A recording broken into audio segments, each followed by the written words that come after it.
Chapter 1155 Swapping Weapons. Chapter 1155 Swapping Weapons. Hellscythe _ Fluffy Goblin. Chapter 1155 Swapping Weapons. As everyone watched, Alice and Starstreak slowly walked onto the stage.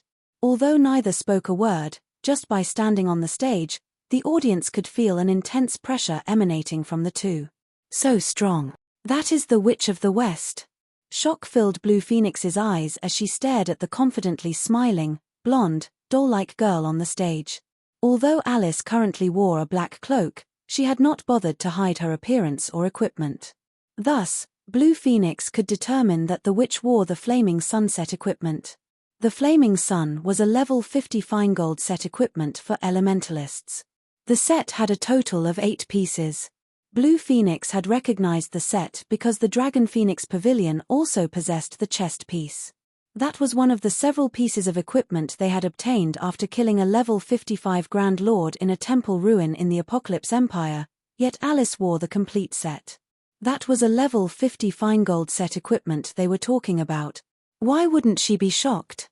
After reaching level 50, even mysterious iron equipment became very difficult to obtain, much less fine-gold set equipment. The Flaming Sunset equipment had a slightly unique effect. After gathering all 8 pieces, players could equip the set at level 45. In other words, Alice was at least level 45. She even surpassed the first-ranked player on the Fire Dragon Empire's ranking list. When pairing Alice's superb combat standards with the level 50 Flaming Sunset equipment and level 45, she was practically invincible among current players. Miracle really is impressive. I never expected that they had secretly conquered the temple ruins. Phoenix Rain's expression darkened as she watched Alice. She had wanted to conquer those ruins for a long time. The ruins contained a treasure called the Fire God's Eye, something she sorely needed. Now that the Witch of the West wore the complete Flaming Sunset equipment, this meant that the temple ruins must have been cleared. Needless to say, they must have taken that treasure. She had planned to use the Fire God's Eye as a trump card on Thunder Island. Now that Miracle had it, her chances of success had decreased. Moreover, Phoenix Rain did not doubt that Alice currently had the Fire God's Eye equipped. If the information she had found described the item correctly, there was no point in competing in the second round. "Why haven't you sent anyone up yet?" "I don't want to wait here all day," Alice asked indifferently as her aqua-blue eyes gazed down at Chiffon beneath the stage. Although Silent March's defeat had surprised her as well, it had only increased her interest in Alluring Summer. As for the other members of the Azura battle team, she didn't care about them at all. She only wanted a quick end to this boring farce. "Please wait a moment. We are still swapping weapons," Chiffon said. "Swapping weapons?" Starstreak glanced at Alluring Summer, who stood beside Chiffon, curiously. Immediately, his expression tensed. Alluring Summer had just passed her death sigh to Violet Cloud. Suddenly, a question popped into his mind. Wasn't that staff supposed to be an elementalist staff? Moreover, when he recalled the skill Alluring Smile had used with Death Sigh, he grew more serious. Damn. The Azura battle team is simply too cunning. They're passing the staff they used in the first round to the person fighting in the second. Genius. The competition has no rules limiting weapons or equipment to one person. With this, the next match will be interesting to watch. Naturally, the audience noticed Violet Cloud receive Death's Sigh. An excited discussion swept through the venue. They had already witnessed Dimensional Fracture's might, and they had to admit that it was extremely powerful. If the skill were used again, they might see a replay from the first round. When Thousand Miles saw this, his expression twisted, yet he couldn't accuse the Azura battle team of cheating as there were no rules against their actions. While everyone chatted among themselves, Chiffon and Violet Cloud approached the stage. Following which, the name list for the second round was officially announced on the floating screen above the arena. Elementalist Alice and Assassin Starstreak vs. Swordsman Yi Feng and Cleric Violet Cloud. Everyone was confused about the Azura battle team's choice of classes. In terms of classes, both sides had their own advantages. Both the Elementalist and Assassin class were classes with high burst damage. If Alice and Starstreak worked together, they could easily instant kill a player. On the other hand, the combination of swordsman and cleric was more suited for attrition battles. With a cleric's support, the swordsman could fight without worrying too much about defense. However, against a pure burst damage combination, the swordsman and cleric combination would be at a huge disadvantage. If Alice and Starstreak combined their attacks, the two could easily kill Chiffon before Violet Cloud could heal him. The Azura battle team should have fielded a swordsman and an assassin instead. Is the Azura battle team trying to rely on the move from the previous match and sending their sole remaining magical class player onto the stage? Everyone had their guesses. Staff weapons could only be used by magical class players. Among the 5 members the Azura battle team had brought to the Dark Arena, excluding Alluring Summer, Violet Cloud was the only magical class player remaining. Taking Death's Sigh into consideration, it wasn't surprising to send Violet Cloud into the second round. You can't be hoping to rely on the move that killed March to defeat us, right? Alice asked Chiffon. Laughing, she continued, I admit that the move is indeed powerful. However, its flaws are obvious. If we didn't know about the skill, it would certainly kill us. However, we know about it already. As long as we treat that cleric like a melee player, we can easily disable the move. Furthermore, you have to face Starstreak and me, not March. Or do you think that you will have an opportunity to use that skill? Alice hadn't spoken quietly. Hence, the audience had heard her clearly. Some of the players who originally thought that the Azura battle team had a chance of victory couldn't help but agree with Alice's words. Although the Azura battle team's plan was a good one, had they forgotten who their opponents were? They were talking about the Witch of the West and Speedstar. If the two worked together, even if they hadn't known about Death's Sigh, they could easily emerge victorious. No, I believe you have misunderstood 2 things. First, Death's Sigh isn't an elementalist-specific weapon, Chiffon said, waving his hand. Second, Alluring Summer didn't loan this weapon to Violet Cloud. Rather, Violet Cloud had loaned the weapon to Alluring Summer. It has simply been returned. The venue fell silent after Chiffon's explanation. Nobody could believe what he had just said. Such a lethal weapon wasn't actually an elementalist weapon?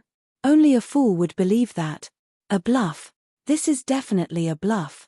That's right. How could a weapon like that be meant for a cleric? Everybody instinctively rejected Chiffon's declaration. They all knew how massive the impact would be to use a weapon not suited for one's class. It would be impossible to exert the weapon's full power. Looking back at the power Alluring Summer had displayed with Death's Sigh, that weapon should be meant for elementalists. As everyone assumed that Chiffon had been bluffing, the competition's timer began to count down. Chapter 1156 Inborn Witch. Chapter 1156 Inborn Witch. Hellscythe _ Vampire Cat. Chapter 1156 Inborn Witch. Although Chiffon had not spoken loudly, every word he said made everyone present shudder involuntarily. Particularly, the members of the Evil Dragon battle team, who had thought that they were already at the cusp of victory, now wore stiff expressions on their faces. He must have deliberately said those words to disrupt Alice's and Starstreak's mental states. Does he really take us for fools? Since they're too weak, they can only use small tricks like these to have any hopes of winning. That's right. It's a pity that their opponents this time are Alice and Starstreak. Even if what he said is true, it won't change the outcome of this match. He's just bluffing. Let's see how Alice will take care of them in a moment. None of the Evil Dragon battle team members believed Chiffon's words. They all began laughing in ridicule as they looked at Chiffon and Violet Cloud. Is it really a bluff? Unlike his teammates, however, Miracle Dragon continued scrutinizing Chiffon. However, even after observing the swordsman for some time, he did not discover any awkwardness on Chiffon's face. On the contrary, Chiffon's eyes were practically glowing with confidence. Seeing this convinced Miracle Dragon that the swordsman's words were true. If Chiffon was telling the truth and that Death's Sigh was actually a weapon meant for clerics, then the current Violet Cloud was definitely a very threatening cleric. However, even after coming to this conclusion, Miracle Dragon did not bother doing anything. He only smiled as he silently watched the timer above the stage count down slowly. Everything was just as Alice said. Violet Cloud might be a threat in this match, but she wouldn't be able to control its outcome. If the Azura battle team really thought they could win this match, then they were seriously underestimating the Miracle Guild. When only 5 seconds remained on the timer, Alice and Starstreak, who had been motionless all this while, suddenly moved. Alice directly chose to distance herself over 30 yards away from Chiffon and Violet Cloud. Meanwhile, Starstreak circled around to Violet Cloud's side. His motive could not be any more obvious: to kill Violet Cloud first.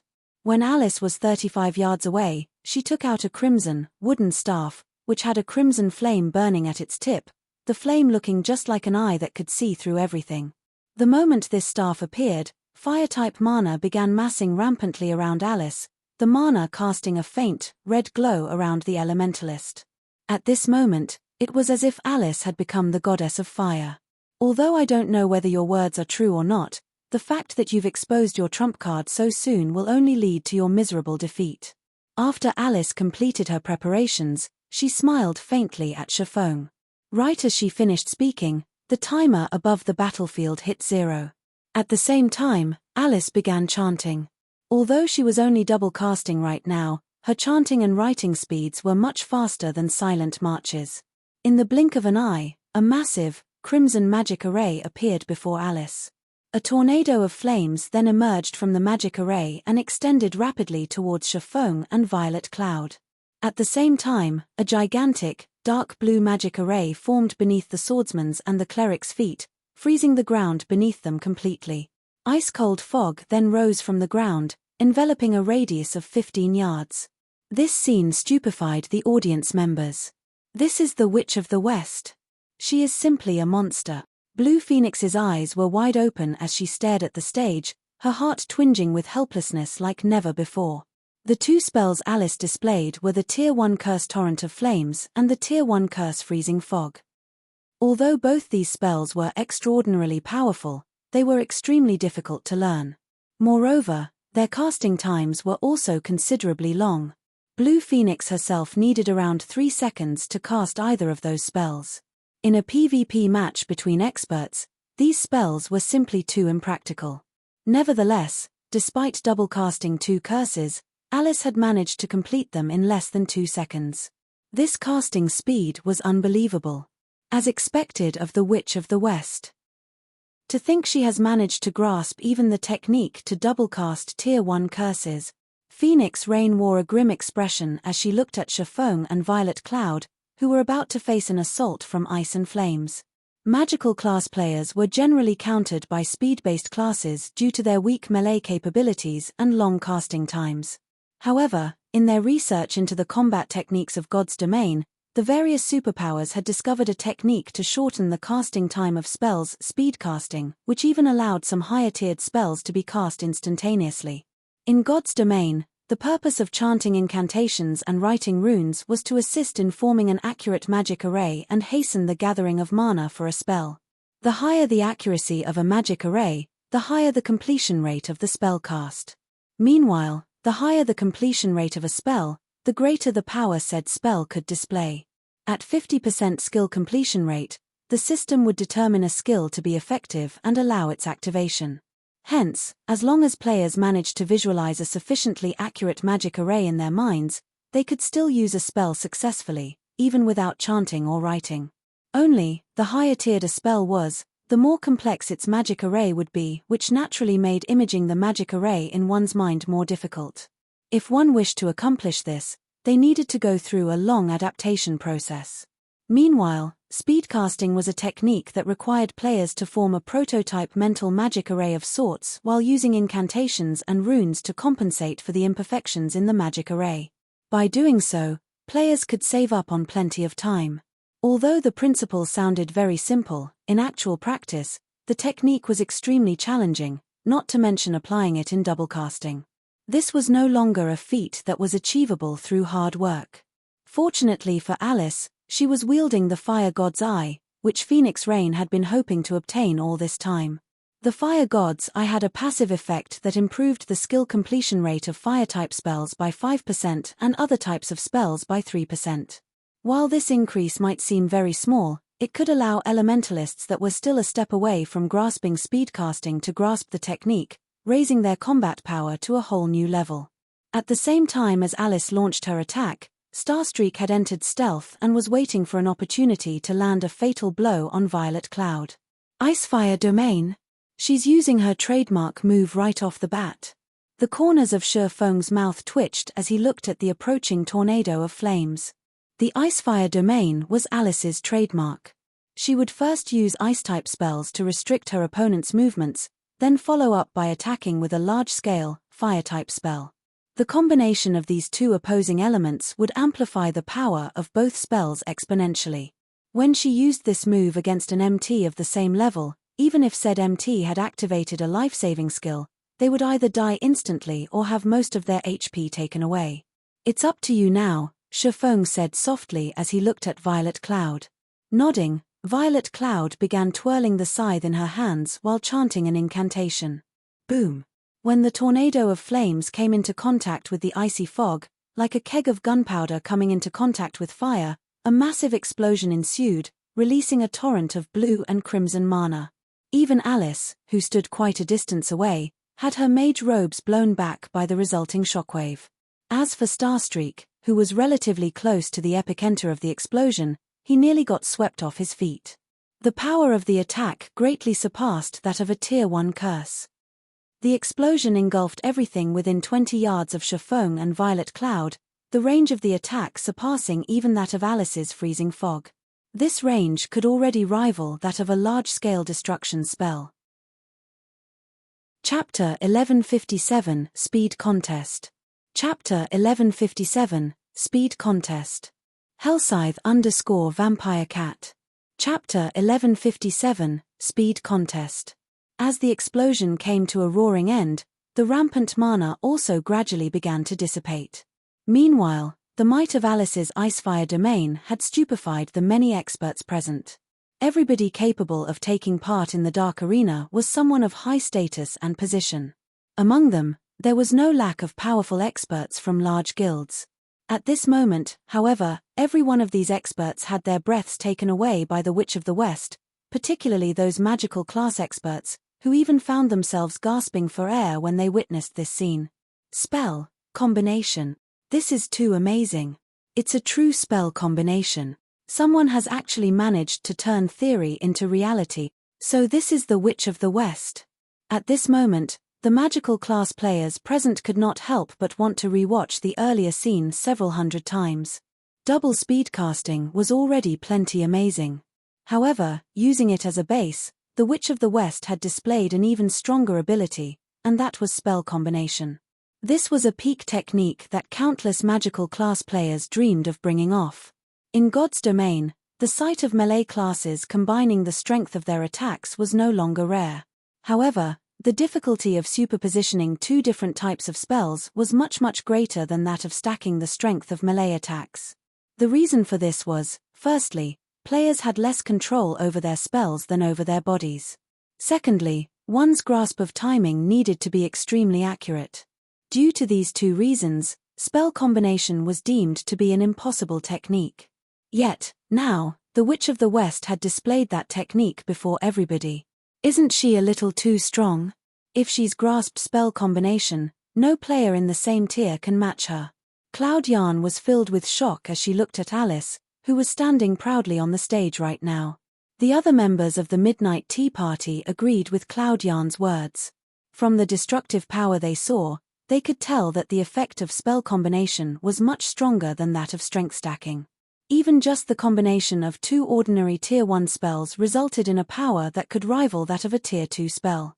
Being able to cast Tier 2 spells as a Tier 1 player would provide one with an overwhelming advantage over others, not to mention being capable of combining two Tier 1 curses together. Anyone who did not possess a defensive skill that provided invulnerability would be killed instantly. What a pity. Endless Scars could not help but sigh as she took another look at the Azura battle team. Her view of the battle was mostly the same as her teammates. However, unlike them, she did not consider Alice invincible among those of the same tier. At the very least, among the experts she knew, there were many that could contend against Alice. One of the said experts was none other than the Sword King Black Flame, whom she had met just recently. Unfortunately, Black Flame was not participating in this competition. Otherwise, there would definitely be an interesting fight to watch if the two of them fought. Just as everyone believed that the Azura battle team's members had already been killed and was waiting for the system to announce the victors, two vague figures appeared standing amid the scattering smoke. They managed to survive even that. Everyone could not help but grow confused. Even an MT with their life-saving skill activated would most likely die when going up against that kind of destructive power, not to mention a swordsman and a cleric, which were inferior to MTS when it came to HP and defense. The instant Violet Cloud's figure emerged, Starstreak, who had been looking for an opportunity to strike all this time, activated shadow steps and dove straight into the smoke clouds. He then stabbed his pitch-black dagger at the back of the petite figure before him. Starstreak completed the entire process like flowing water. He made no sound whatsoever as he moved, and included no excess movements in his actions. Immediately, the pitch-black dagger struck at Violet Cloud at a speed invisible to the naked eye. Ambush! Dang! Sparks flew into the surroundings as the clangor of metal clashing resounded throughout the stage. Amid the little sparks, one could faintly see a long sword wrapped in blue lightning holding back the advance of Starstreak's pitch-black dagger. He blocked it. Starstreak was inwardly surprised. However, as a peak expert, he would not fall back just because one of his attacks failed to land. He promptly adjusted his previous strategy as he flipped the silver dagger in his left hand into a reverse grip. In the next moment, the silver dagger began emitting cold air. He then activated the epic ranked Frost Tooth's strongest skill, Frost Burst, at Shifeng and Violet Cloud. Frost Burst was a skill that dealt a large amount of ice-type damage in a fan-shaped area before the user. At the same time, the skill would also freeze all creatures within the affected area for 5 seconds. Even if one used a control removal skill, they would still be affected by Frost Burst's other effect, which reduced the movement speed and attack speed of all enemies within a 20-yard radius for 10 seconds. With this, Starstreak would have an absolute advantage throughout the skill's duration. Boom! The space before Starstreak immediately turned into a world of frost. Following which, he used Absolute Strike and struck at Violet Cloud once more. Peng! However, before he could reach his target, Starstreak, who had transformed into a streak of shadow, found himself stopped without warning. It was as if his entire person had crashed into a wall. What's going on? Starstreak was thoroughly bewildered. At this moment, there was actually an invisible wall before him. Meanwhile, not only had this invisible wall stopped his absolute strike, but even the ice burst he used before had been blocked. Both Shifeng and Violet Cloud were completely unharmed. In the next moment, the invisible wall shattered, and a blue sword light suddenly struck at Starstreak. The link between the two processes was simply perfect, giving Starstreak practically no time to react. Peng! In the nick of time, Starstreak managed to move a dagger into the path of the blue sword light. However, as soon as Starstreak stopped this sword light, several more followed in rapid succession, every one of them targeted at the assassin's weak points. What fast swordsmanship! Starstreak hurriedly brandished his 2 daggers to fend off the onslaught. Each time he repulsed an attack, it felt like a hammer pounding his arms, the resulting vibrations inflicting pain. Meanwhile, watching the numerous sword lights interweaving with one another, the audience was dazzled by what they saw. Everyone could only see the after-images of the hands of both sides. They could not see the swords and daggers clashing against one another at all. The speed of the battle had everyone holding their breath. In the blink of an eye, dozens of attacks had been exchanged. If Starstreak was careless for even a moment, he would definitely get hit. How are his attacks so fast? After receiving dozens of attacks, Starstreak was confounded. Frost Burst could reduce the speed of all enemies within 20 yards, yet the speed of Shifeng's attacks did not seem to have been affected whatsoever. If not for Starstreak being an agility-based assassin, Shifeng's attacks would have struck him by now. However, what Starstreak did not know was that the opponent he currently faced was a level 49 swordsman equipped with the level 50 magic light set equipment as well as a fragmented legendary item. If not for Shifeng's speed having been reduced, he would have long since defeated Starstreak in their contest of speed. Seeing as Shifeng had already secured the advantage, Starstreak had no other choice but to activate his Berserk skill. Once he activated his Berserk skill, he intended to force back Shifeng and open a distance between them to prevent the swordsman from furthering his assault. Then, he would look for an opportunity to strike.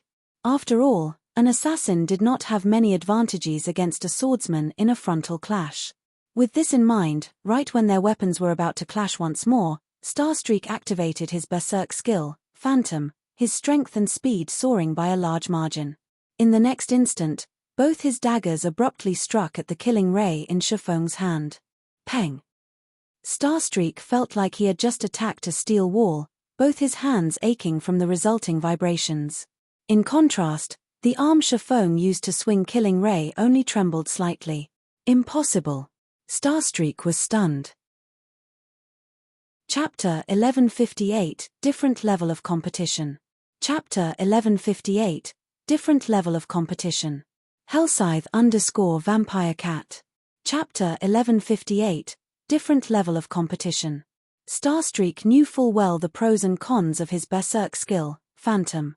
However, even though Phantom provided only a 50% increase to his strength, which was lower than what some other Berserk skills provided, when combined with his equipment, even repulsing a Berserker of the same level was child's play to him.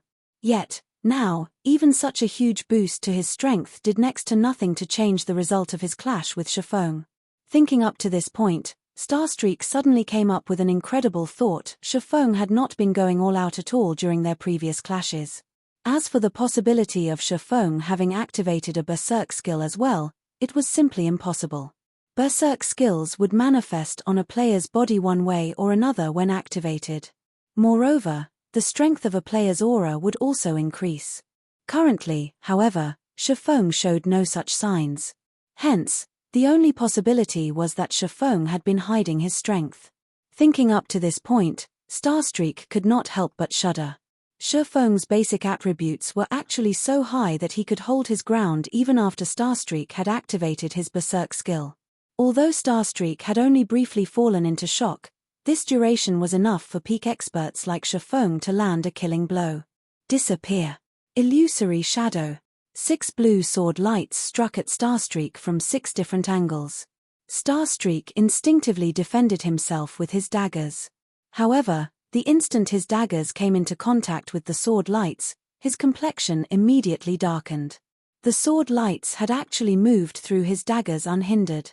It was as if these sword lights were phantoms that did not possess a physical body. Just as the 6 sword lights were about to land on Starstreak's body, the assassin gnashed his teeth and reluctantly used Vanish. His entire person then disappeared from everyone's sight. The brief invulnerability provided by Vanish also neutralized the 6 sword lights. After disappearing, Starstreak did not retreat. Instead, he chose to launch another assault. This time, he used the ultimate move of the epic dagger he wielded with his other hand, Toothblade. 3 phantoms suddenly appeared around Shifeng: a white eagle, a hungry wolf, and a black bear. Starstreak and the 3 phantoms then attacked Shifeng from 4 different directions. At the same time, Starstreak himself remained in stealth, so Shifeng could not see what exactly he was doing. Vanish was a life-saving skill that forcibly placed one into a stealth state for 3 seconds. During these 3 seconds, so long as one did not do anything, they would remain in a forced stealth state. In other words, not only could Vanish be used to escape, but it could also be used to attack. A majority of the information a human received from their surroundings came from one's vision. Hence, it was extremely difficult for one to defend against an attack that they could not see, not to mention doing so while receiving other attacks. One's vision would automatically shift their brain's focus towards the things that they could see, and this only made it even more difficult for one to defend against an attack that they could not see. Dang! Dang! Dang! A series of metal clashing sounds echoed throughout the battlefield. What decisiveness! Starstreak's mouth twitched as he looked at the completely unscathed swordsman before him. The instant he launched his attack, Shifeng had activated Defensive Blade without hesitation, preventing Starstreak from doing any damage whatsoever. However, this was also a good outcome as Shifeng no longer possessed any life-saving skills. Furthermore, Starstreak's Toothblade skill had a duration of 10 seconds. He could definitely finish off Shifeng during this period. On the other side, Alice had also begun chanting an incantation. With a light wave of her staff, over a dozen ice arrows and fireballs appeared around Alice. She then sent the attacks flying at Shifeng and Violet Cloud. At this moment, Violet Cloud was also done chanting her own incantation as she slammed the butt of Death's Eye on the ground. Immediately, over 100 pitch-black blades appeared around Violet Cloud, densely circulating around her body. This scene instantly stunned everyone in the arena. How can this be? Endless Scars' eyes widened, her mind utterly confused as she looked at the scythe in Violet Cloud's hands. Could that possibly be the real deal? According to the ancient book she read, these 100+ dark blades should be the manifestation of Shadow Rage, the strongest skill of Death's Eye. The only thing different was that the information recorded regarding Shadow Rage stated that it would summon thousands of Shadow Blades when activated, each one possessing the power to heavily injure even Tier 5 monsters. When these blades were concentrated, they could slay even gods. Just as Endless Scars was entertaining such thoughts, Violet Cloud controlled the Shadow Blades to counter the approaching ice spears and fireballs. She also sent some to attack Starstreak. Upon seeing this, Starstreak immediately panicked. He hurriedly controlled his 3 phantom beasts to defend him from the oncoming Shadow Blades. Dang! Dang! Dang! The power packed within the Shadow Blades was massive. Even when Alice combined the power of the ice spears and fireballs, the spells had only managed to slow down the speed of the Shadow Blades and weaken their power slightly. The blades still proceeded to fly towards Alice after shattering the Elementalist's spells. Meanwhile, on Starstreak's side, despite him having activated his Berserk skill already, he just barely managed to defend against the Shadow Blades with the help of his 3 phantom beasts. However, every Shadow Blade he blocked numbed his arms. His HP also decreased by over 200 each time. On the other hand, Alice was brimming with excitement rather than feeling anxious. Waving the Fire God's Eye, she suddenly formed a massive, crimson magic array before her. Just as the Shadow Blades were about to land on Alice's body, the ground in front of her suddenly shattered. A flaming hand then emerged from the fissure and blocked all the oncoming Shadow Blades. Following which, the fissure on the ground grew steadily larger. Shortly after, another hand emerged from it, the 2 hands appearing as if they were trying to rend the ground and clamber up. How can this be? She can summon the Flame King all by herself. Phoenix Rain was deeply shocked as she looked at the Flame Giant, which was slowly climbing into the stage right now. The reason why she wanted to obtain the Fire God's Eye was not just its ability to improve the completion rate of spells.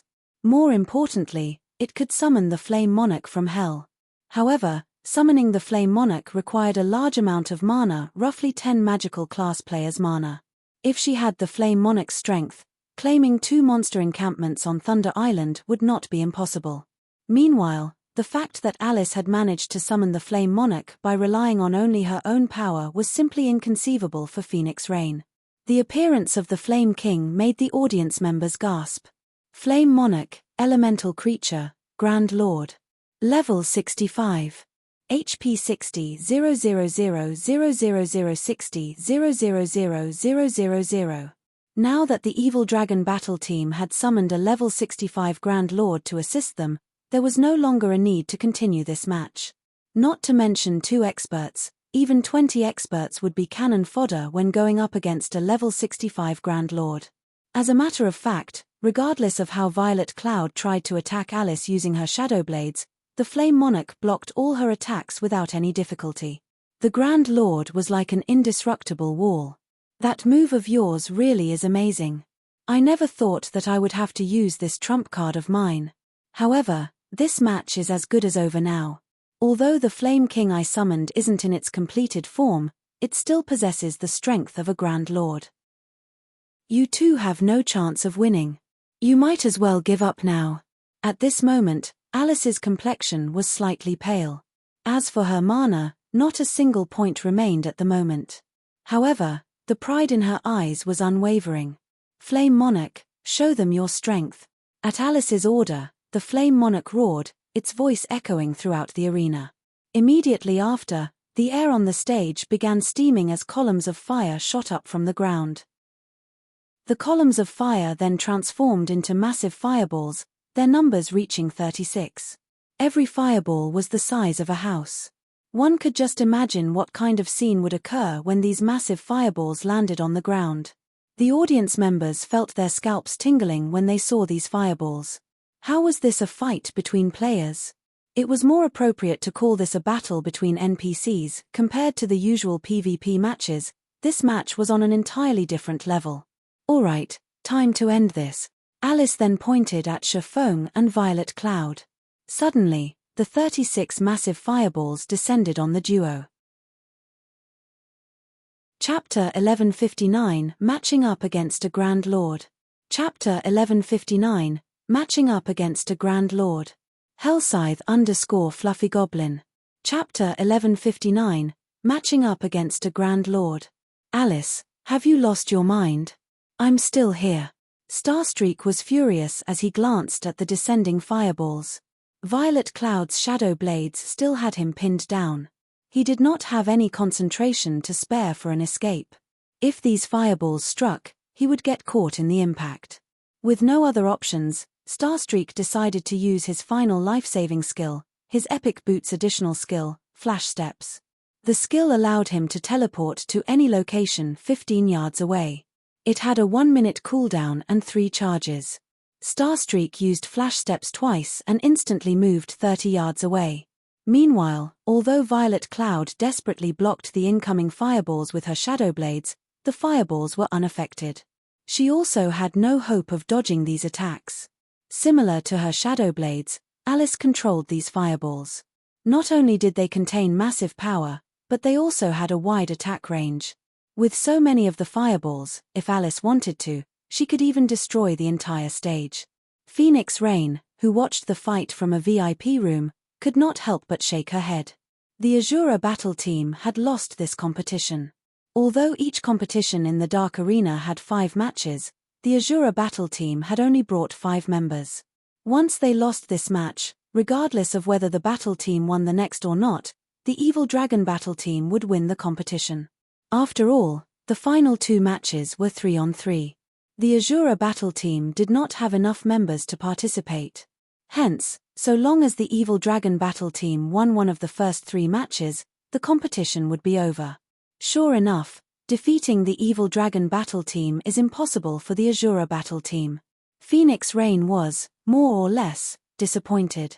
Although she hadn't bet any excess resources on this competition, with how lively the Dark Arena was today, they would still earn a significant amount if the Azura battle team won. However, she had only considered the idea. In another VIP room, Purple Jade gritted her teeth as she watched the massive fireballs above the stage, frustration flashing in her eyes. However, that feeling wasn't due to the match's ending. Rather, she was frustrated with herself. The Witch of the West had made her feel like a child, new to the world. Before this match, she had believed that she was only a thread away from the virtual gaming world's pinnacle. Looking back at it now, however, the idea was laughable. She was far weaker than Alice regarding both combat techniques and items. It was no wonder why her guild leader constantly told her to work on her foundations and explore the world with Yuan Taishan more often. Jade, do you see it now? This is a battle at the pinnacle of God's domain. If you wish to challenge these people, you need to grasp your own domain, Yuan Taishan advised Purple Jade. But don't feel down. You are still young. Unlike this old man, who no longer has any hope of reaching that realm, you will join their ranks one day. In the past, he had also dreamed of leading the secret pavilion towards the apex of the virtual gaming world. However, only after encountering people of that realm did he realize that the virtual gaming world was not as simple as he had assumed. Virtual reality games had been popular all over the world for over a century now. With the world's population being so high, countless gaming experts from the younger generation emerged each year. Furthermore, God's domain gained more influence with each passing day. Meanwhile, on the stage, Chiffon abruptly jumped towards the massive fireballs, meeting them in the air. Guild leader Violet Cloud, who was desperately trying to counter the attacks, was confused. Chiffon activated Heavenly Dragon's power, his aura immediately transforming. Golden divine runes flickered across his body as if he had donned golden armor. Alice sneered when she saw Shifeng activate a berserk skill. The massive fireballs were the result of the Flame Monarch's Tier 3 curse, Wrath of the Stars. Each fireball was powerful enough to rival a Grand Lord. Tier 1 players had no hope of defending against such attacks. The difference in power was simply too great.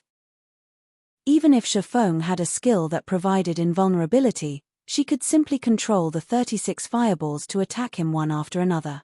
Invulnerability skills generally had short durations. If she hit him once every second, she could continue her attack for 36 seconds. As Shifeng was about to collide with a fireball, he activated Blade Liberation. Immediately, power flowed into him from Killing Ray, allowing his attributes to soar once more. Looking at the fireballs before him, Shifeng tightened his grip on the sacred sword in his right hand and swung it forward. Thundering Flash.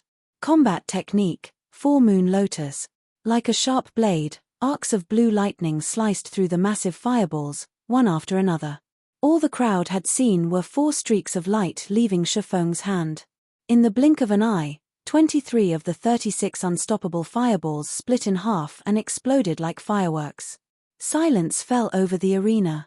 No one had expected this shocking reversal. Even Alice was stunned.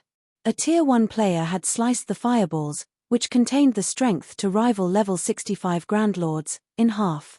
No matter how she looked at it, this was impossible, yet Shifeng had done just that. Just how powerful is he? Phoenix Rain's gaze was fixed on Shifeng, who remained in midair. She could not bring herself to believe that the man she was looking at was the same person she knew. Just who is he?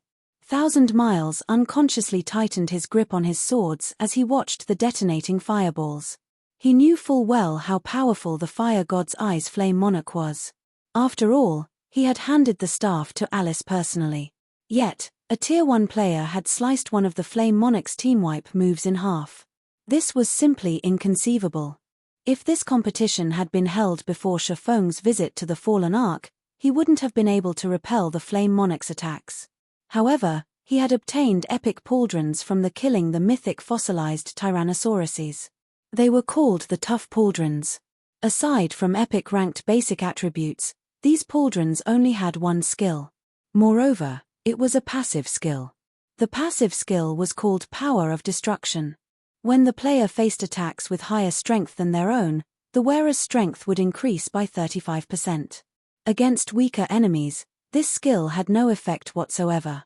However, against stronger enemies, this passive skill was godly. Hence, Shifeng's strength had increased by 35% as he fought the massive fireballs. In addition, he had triggered Angry Tyrant's second passive skill, Angry Blow, which had doubled his strength. It was only thanks to those passive skills and Thundering Flash's effects that his plan had succeeded. However, after a brief silence in the arena, Shifeng activated Wind Rider and charged towards Alice, who was over 30 yards away. While he had neutralized the fireballs, he was still helpless against the Flame Monarch itself. Once Blade Liberation's 20-second duration ended, he would be powerless to turn things around. "You want to kill me?" Despite seeing Shifeng flying towards her, Alice was neither surprised nor afraid. On the contrary, she was a little excited. It had been a long time since she had faced such a challenge. Unfortunately, that won't be possible. Saying so, Alice merged her body with the Flame Monarch's. Without hesitation, Shifeng executed Chop against the Flame Monarch. However, before Killing Ray slid even 1 meter into the Flame Monarch, its advance halted. The sacred sword couldn't reach Alice in the Flame Monarch's core. "I've already told you that you have no chance of victory. I know that you can't maintain this power for long. Unfortunately for you, my Flame Monarch can last for 5 hours. Alice said, shaking her head. She then controlled the Flame Monarch to attack Shifeng. "That's not necessarily true. Don't forget, I'm not your only opponent," Shifeng calmly stated. Suddenly, realization dawned on Alice as she looked across the stage. Immediately, she noticed Violet Cloud swing down Death's Sigh in her direction. Compared to when Alluring Summer had used Dimensional Fracture, Violet Cloud used it at full HP. The instant Violet Cloud swung the scythe, the spectators faintly saw a giant phantom appear behind her. The sight was enough to make them shudder. Starstreak, who had planned to help Alice, was stunned. He felt as if his body were full of lead. Death's phantom. It's the real thing. Endless Scars was astonished when she saw this, waves of emotion crashing in her heart. Space above the stage suddenly split apart. With its hulking body, the Flame Monarch couldn't dodge the attack in time. In the blink of an eye, both the Flame Monarch and Alice split in half. Chapter 1160 Victory Declaration. Chapter 1160 Victory Declaration. Hellscythe _ Fluffy Goblin. Chapter 1160 Victory Declaration. The scene of the Flame Monarch's body splitting in half burned itself into everyone's minds. The audience shuddered. It died. How can such a powerful skill exist? He was telling the truth. Dimensional Fracture's power far surpassed the spectators' imaginations. They finally realized that Shifeng hadn't been bluffing. Compared to Violet Cloud's Dimensional Fracture, Alluring Summers was child's play.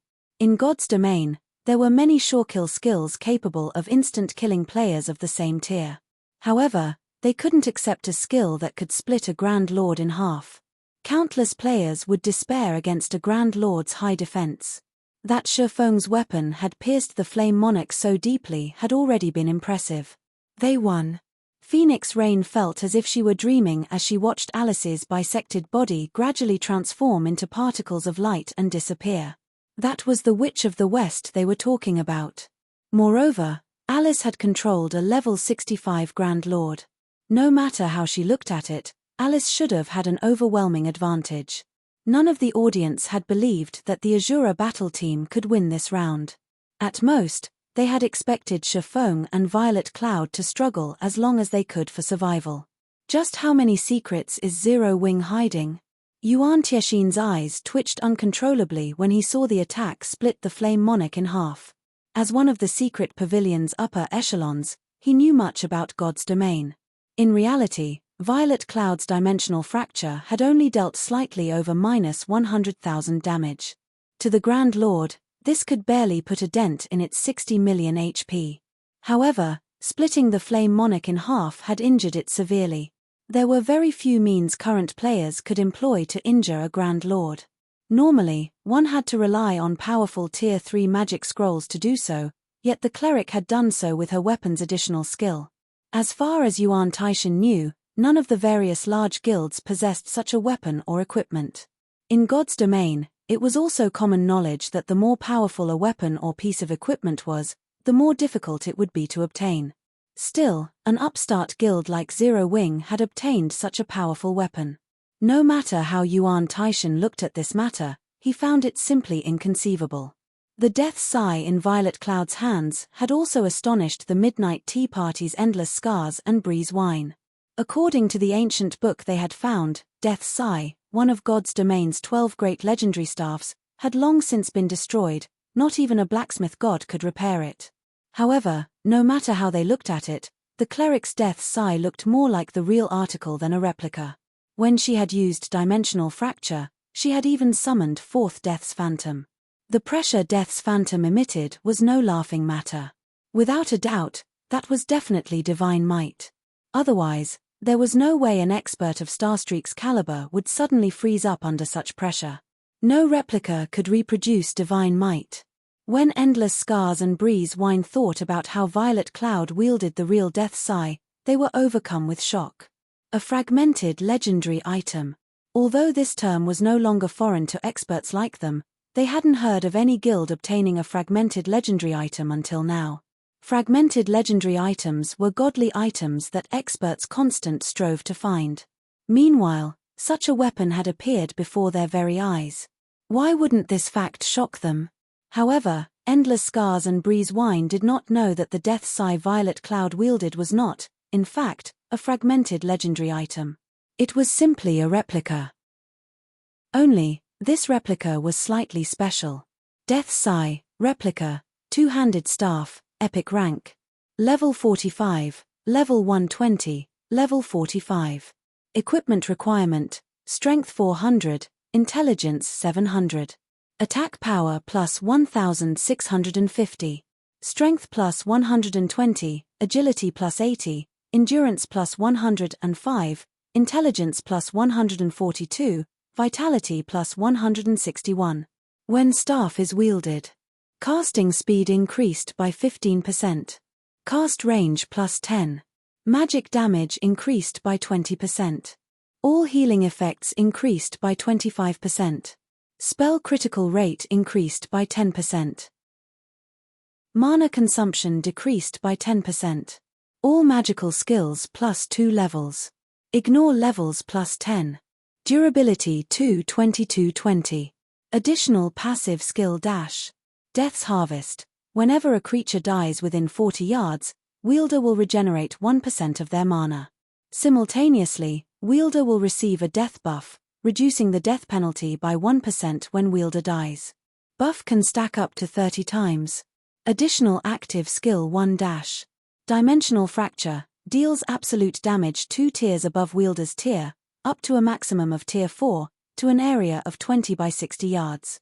Attack ignores all defensive and invulnerability buffs. At the same time, the attack will inflict a stun debuff to everyone within 40 yards of the wielder for 3 seconds. Cooldown, 10 minutes. Non-cleric classes can only use this skill when their HP is below 50%. All effects are halved. Additional active skill 2 dash. Shadow Rage, use mana to form shadow blades. Every shadow blade costs 100 mana. Each shadow blade's strength is equal to 150% of wielder's intelligence and inflicts an additional 20% shadow damage. Wielder can produce a maximum of 300 shadow blades. Duration, 30 seconds. Cooldown, 3 hours. Non-cleric classes can only use this skill when their HP is below 50%. All effects are halved. The blacksmith god Shorosh crafted this replica using the fragments of the legendary staff Death's Sigh. Replica can be upgraded by absorbing 5 god crystals. Current crystals absorbed, 0.5. Although it was a replica, it contained fragments of the real article, making it far stronger than any ordinary epic weapon. When Shifeng had appraised this weapon, he had been shocked. As long as they gathered a sufficient number of god crystals, Death's Sigh could evolve into fragmented legendary weapon. Zero Wing really does possess a lot of secrets. As Endless Scars stared at the weapon in Violet Cloud's hands, she could not help but cover the appearing on her face, joy and passion burning in her eyes. However, she quickly suppressed her emotions and returned to her usual calm and indifference. It seems that I need to have a chat with Abandoned Wave. Meanwhile, after Alice's death, the summoned Flame Monarch began to disappear from the stage. Fear filled the audience's eyes as they stared at Shifeng and Violet Cloud in awe. Currently, Starstreak was the only member of the Evil Dragon battle team remaining on the stage. Unfortunately, he had no hope of defeating both Shifeng and Violet Cloud. The match was as good as over. A recently established guild had contended with Miracle, which had existed in the virtual gaming world for many years. No one would believe this. Although the competition's outcome had yet to be decided, the various Dark Arena battle teams would record the Azura battle team's fame, listing it as a team to take note of. After all, this competition wasn't like the Azura battle team's matches against the Glorious Lions. In the previous competition, Battle Wolves had treated the Dark Arena's competitions like a hobby. Hence, the Super Guild hadn't sent its full force into the competition. Meanwhile, it was obvious that Miracle took the competition seriously. Otherwise, the Super First-Rate Guild would not have dispatched the Witch of the West and Speedstar. Most importantly, it had instructed the Sword Freak, Miracle Dragon, to lead the team. Indeed, as everyone had expected, Starstreak stood no chance against Shifeng, who had activated Twofold Berserk. After a few bouts, Starstreak had exhausted his means of protecting himself. Eventually, Shifeng killed him with instant strike, surprising the crowd once again. Starstreak's defeat ushered in the start of the third round. This upcoming fight would decide the outcome. Naturally, for such an important battle, Miracle Dragon, the battle team's leader, took to the stage himself. Miracle's reputation was riding on this battle. They could not afford to lose this next match. With each step Miracle Dragon took, his aura grew slightly stronger. By the time the man reached the stage center, the audience felt as if they were staring at death itself. It'll be too boring to fight only one person. The rest of you just face together. I'll end this battle in 10 moves, Miracle Dragon proudly proclaimed as he thrust his great sword into the ground and looked towards Shifeng and the others. The instant Miracle Dragon said so, the audience immediately broke into an uproar. Chapter 1161, Sword Freak. Chapter 1161, Sword Freak. Hellscythe _ Fluffy Goblin. Chapter 1161, Sword Freak. Upon Miracle Dragon's sudden declaration, the arena boiled with excitement. Does he want a one-on-two fight? As expected of the Sword Freak, he's too domineering. Has Miracle lost their minds? They could have won this competition, yet they want to take such a risk. Miracle is probably trying to earn back their reputation. That sounds about right. The Evil Dragon Battle Team has already lost 2 rounds. Even if they win this competition, it won't be anything to boast about. The audience discussed the declaration fervently, each person having their own opinions. Some felt that Miracle Dragon was being a fool, while others thought that the Sword Freak wanted to show off the guild's strength. However, they could all agree on one thing: Miracle Dragon's gamble was somewhat risky. The Azura Battle Team still had 2 players remaining. One was a berserker, and the other was an assassin. This class composition was somewhat disadvantageous for a swordsman like Miracle Dragon. Berserkers had higher strength than swordsmen, while assassins were faster and more nimble. Although Miracle Dragon possessed superior combat techniques, if he had to clash head-on with a berserker while guarding against an assassin's interference, he would easily lose any advantage. Moreover, both Fire Dance and Gentle Snow were relatively famous experts in God's domain. While the guild could redeem much of its lost reputation if Miracle Dragon won, its reputation would plummet further if the swordsman lost. Big Sis Rain, the Azura Battle Team actually has a chance of winning. Although Miracle Dragon is very famous, when it comes to strength, he is no match for the Witch of the West. If Fire Dance and Gentle Snow work together, they'll have at least a 50% chance of emerging victorious, Blue Phoenix said excitedly. Miracle Dragon was also known as the Sword Freak. Almost everyone in the virtual gaming world knew of him. He had gained his fame due to the secret pavilion's evaluation. He had been deemed as the expert closest to grasping a domain. Due to this reputation, peak experts from various super guilds had challenged him, using the opportunity to improve themselves. After all, only domain realm experts were considered super guilds and super first-rate guilds true mainstays. Many had also challenged Miracle Dragon to gain an understanding of just how far they were from their own domains. Hence, Miracle Dragon's fame had grown with each passing day. If it came down to a one-on-one fight, neither Fire Dance nor Gentle Snow was a match for Miracle Dragon. However, if these women worked together to supplement their weaknesses, they should be able to defeat him. Emerging victorious, Phoenix Rain quietly observed Miracle Dragon. I don't remember him being a rash person. It was common knowledge that Miracle Dragon was wildly arrogant. However, this arrogance was due to his strength. While Miracle Dragon might act crazily, he almost never did anything without being confident of success. A one-on-two fight was already disadvantageous, but Miracle Dragon had also claimed that he would win in 10 moves. He had forced himself onto a path with no retreat. This was no longer arrogance. He was simply seeking death. As Phoenix Rain considered warning Shifeng, Miracle Dragon glanced at the other swordsman, who had remained silent all this time. What? Are you afraid? I've already offered you an edge in this match, a higher chance of winning the competition. If you don't want to accept the challenge, then just send your fighter up here. But don't say that I didn't give you a chance. The moment Miracle Dragon finished speaking, the audience began to echo his words. Azura Battle Team, are you a bunch of cowards? You're even afraid to accept this challenge. You guys are even too scared to accept a 2-on-1 match? It seems that the rumors are true. You guys only have a few capable experts, the rest of you are just for show. The spectators were either large guild upper echelons or famous experts. The outcome of the competition between Azura and Evil Dragon was none of their concern. They only wanted to collect as much information as possible. They could learn far more if the Azura battle team sent 2 experts to face the Sword Freak, rather than 1. Just what is his goal? Meanwhile, inside a VIP room, Miracle Dragon's behavior had confused Purple Jade. Among the many swordsmen in God's domain, she was most eager to challenge Miracle Dragon. There were 3 reasons for this. First, unlike other swordsmen who used 2 one-handed swords, both of she and Miracle Dragon used greatswords. Second, Miracle Dragon was known as the closest swordsman to achieving a domain. If she fought Miracle Dragon, she could get a clearer view of her future goal. As for the third and most important reason, she wanted to learn Miracle Dragon's trademark skill, weakness observation. This ability was precisely the reason Miracle Dragon had few rivals among experts of the same realm. It was also the reason he had earned the title Sword Freak. By observing his opponents, he could grasp their weaknesses and launch a series of seemingly crazy attacks. However, while he might have appeared to have gone mad, in reality, he was extremely calm.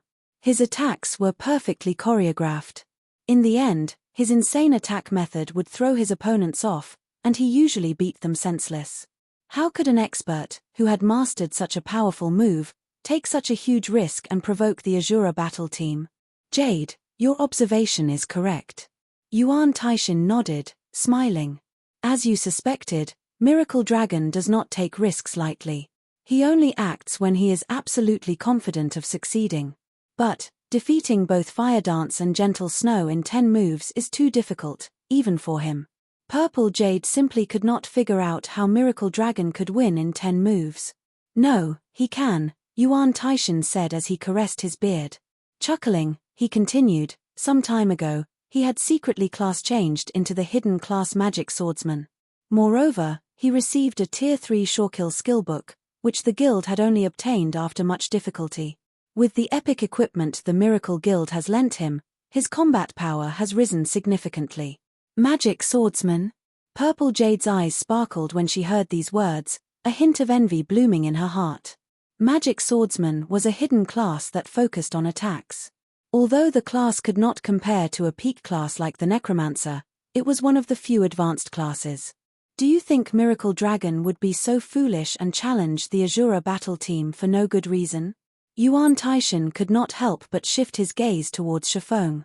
I wonder how Yifeng intends to respond. If it were up to me, I'd refuse this challenge. At most, I'd give up this round and leave both players to fight in a 2-on-3 match. This way, we'd have a higher chance of winning the competition. Although Miracle took this competition seriously, there were only 4 noteworthy experts on the Evil Dragon battle team. Although the remaining 6 were extraordinarily strong, there was an obvious gap between them and the former 4. If the Azura battle team wanted to win this competition, a 2-on-3 match would be more advantageous.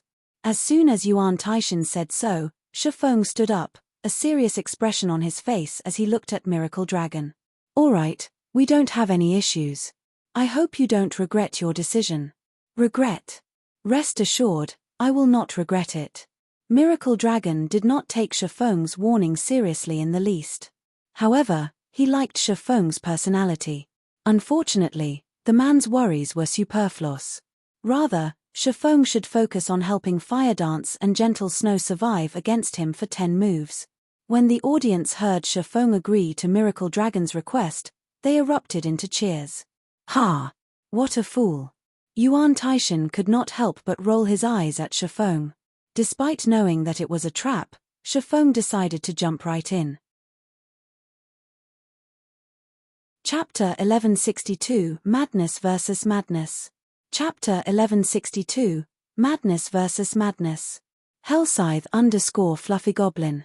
Chapter 1162 Madness vs. Madness. When the participants for the 3rd round had been decided, the arena's audience began to grow restless.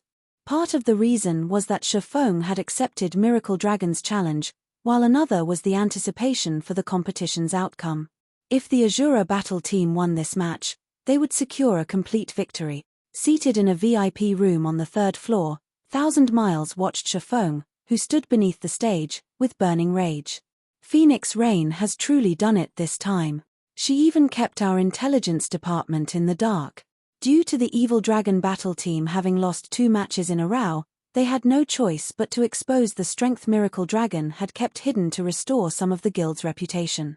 Not only did this disrupt his plans, but it also lost him a lot of resources. This mess's culprit was none other than the guild Phoenix Rain secretly supported Zero Wing.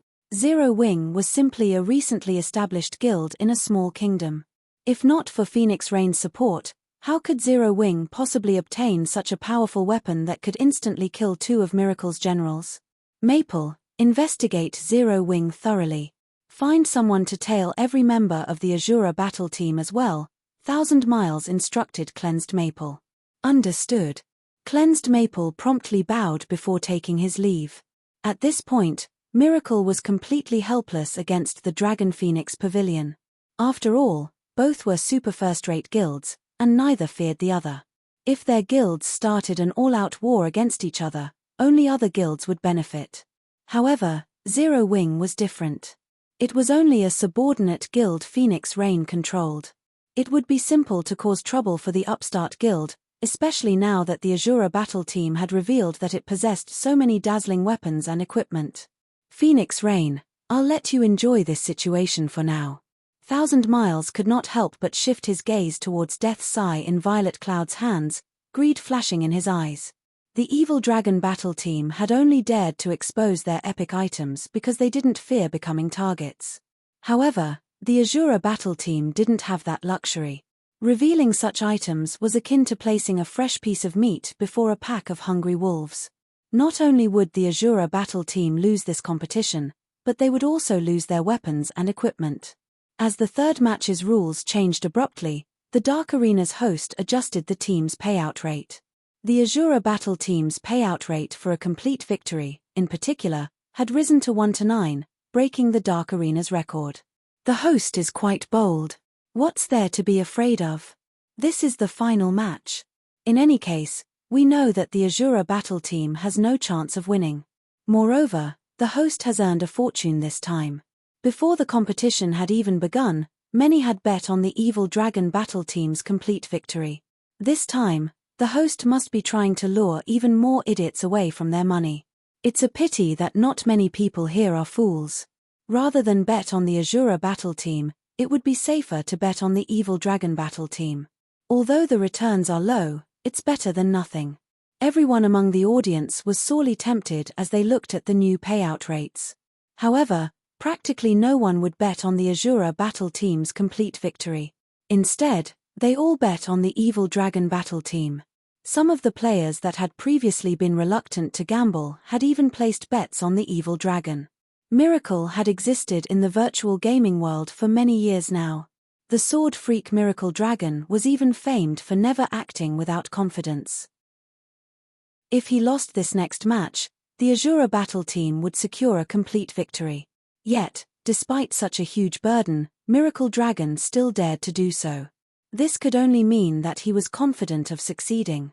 Meanwhile, inside another VIP room on the 3rd floor, although 4 people occupied the room, an extraordinarily chill atmosphere dominated the space. 9 Dragons, why are you here? Phoenix Rain glanced at 9 Dragons Emperor and Martial Dragon with disinterest. When she had previously rejected 1,000 Miles's proposal, 9 Dragons Emperor had already spoken ill of her in front of Ku Rong, the great pavilion master. He had even advised the guild elders to reduce her authority within the Dragon Phoenix Pavilion.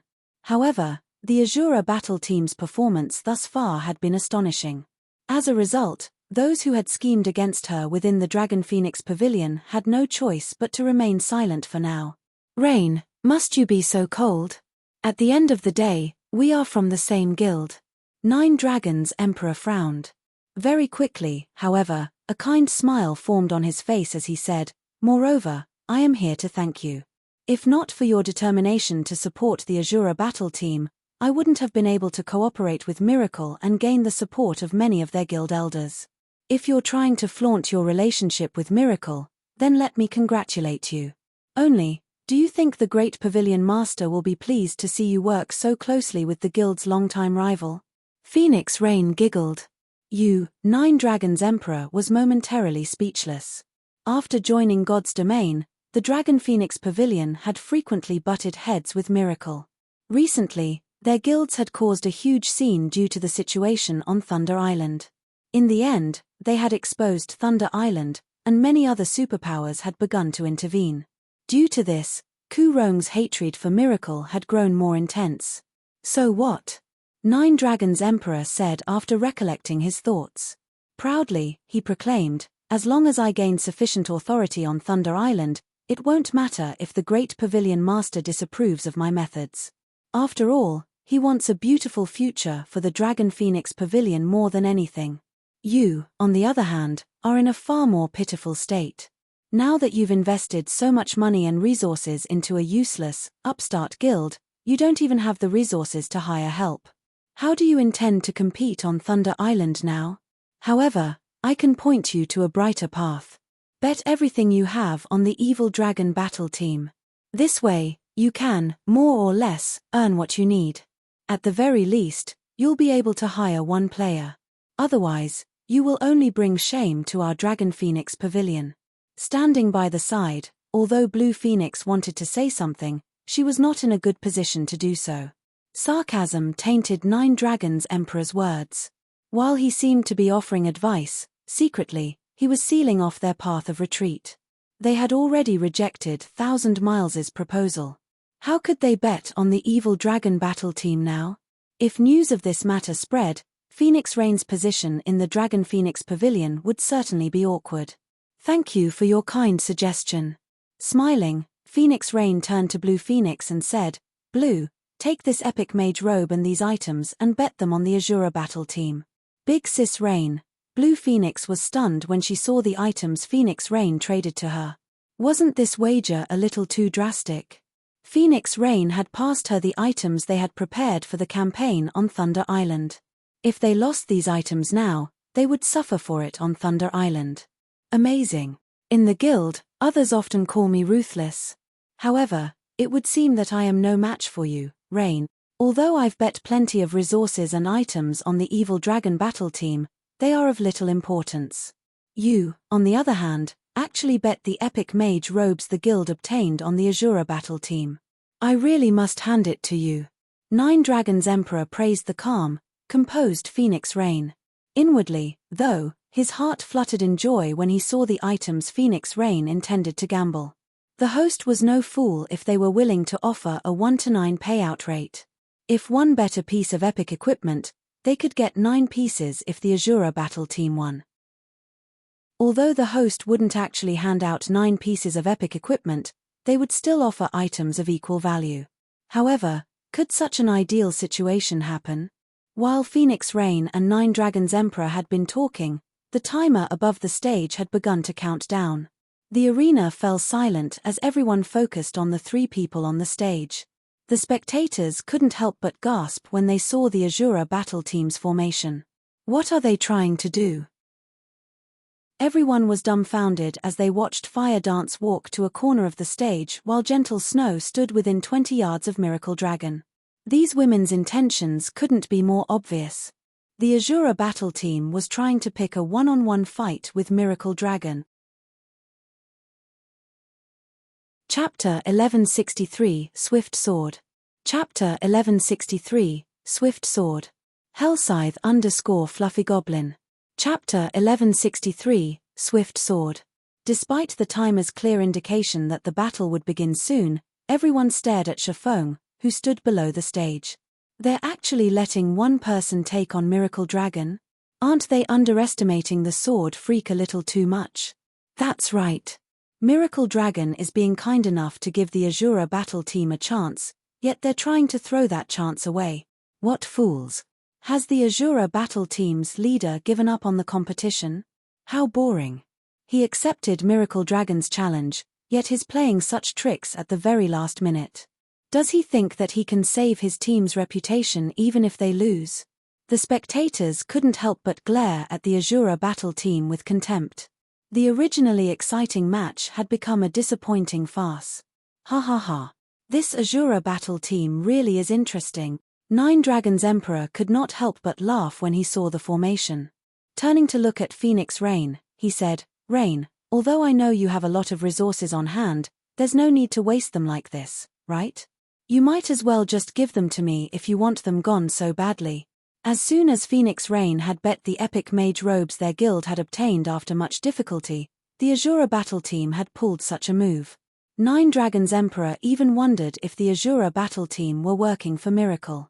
The Great Pavilion Master had personally awarded the epic mage robes to Phoenix Rain. If she lost the robes here, one could just imagine how angry the Great Pavilion Master would be. Phoenix Rain remained silent. However, she looked rather pale. Just what is Yi Feng trying to do? She had not bet all of the weapons, equipment, and tools she had prepared for Thunder Island due to Nine Dragon Emperor's provocation. Rather, she had done so after carefully considering the matter. Currently, she didn't have enough resources to hire enough capable experts. Although she had signed an agreement with Shifeng, it was simply too difficult to occupy 2 monster encampments on Thunder Island. If she only managed to occupy 1 monster encampment, her results would be no match for 9 Dragon Emperors, who was working with Miracle. Her position in the Dragon Phoenix Pavilion would be no different than if she failed to occupy a single encampment. Hence, rather than wait for her inevitable fate, she'd rather go broke and gamble everything on the Azura battle team's complete victory. At the very least, if the team succeeded, she'd have a higher chance of occupying 2 encampments on Thunder Island. Even if she failed to do so, she was confident of occupying 1 encampment. However, Shifeng's current decision had placed her in a very awkward position. Meanwhile, Blue Phoenix burned with rage.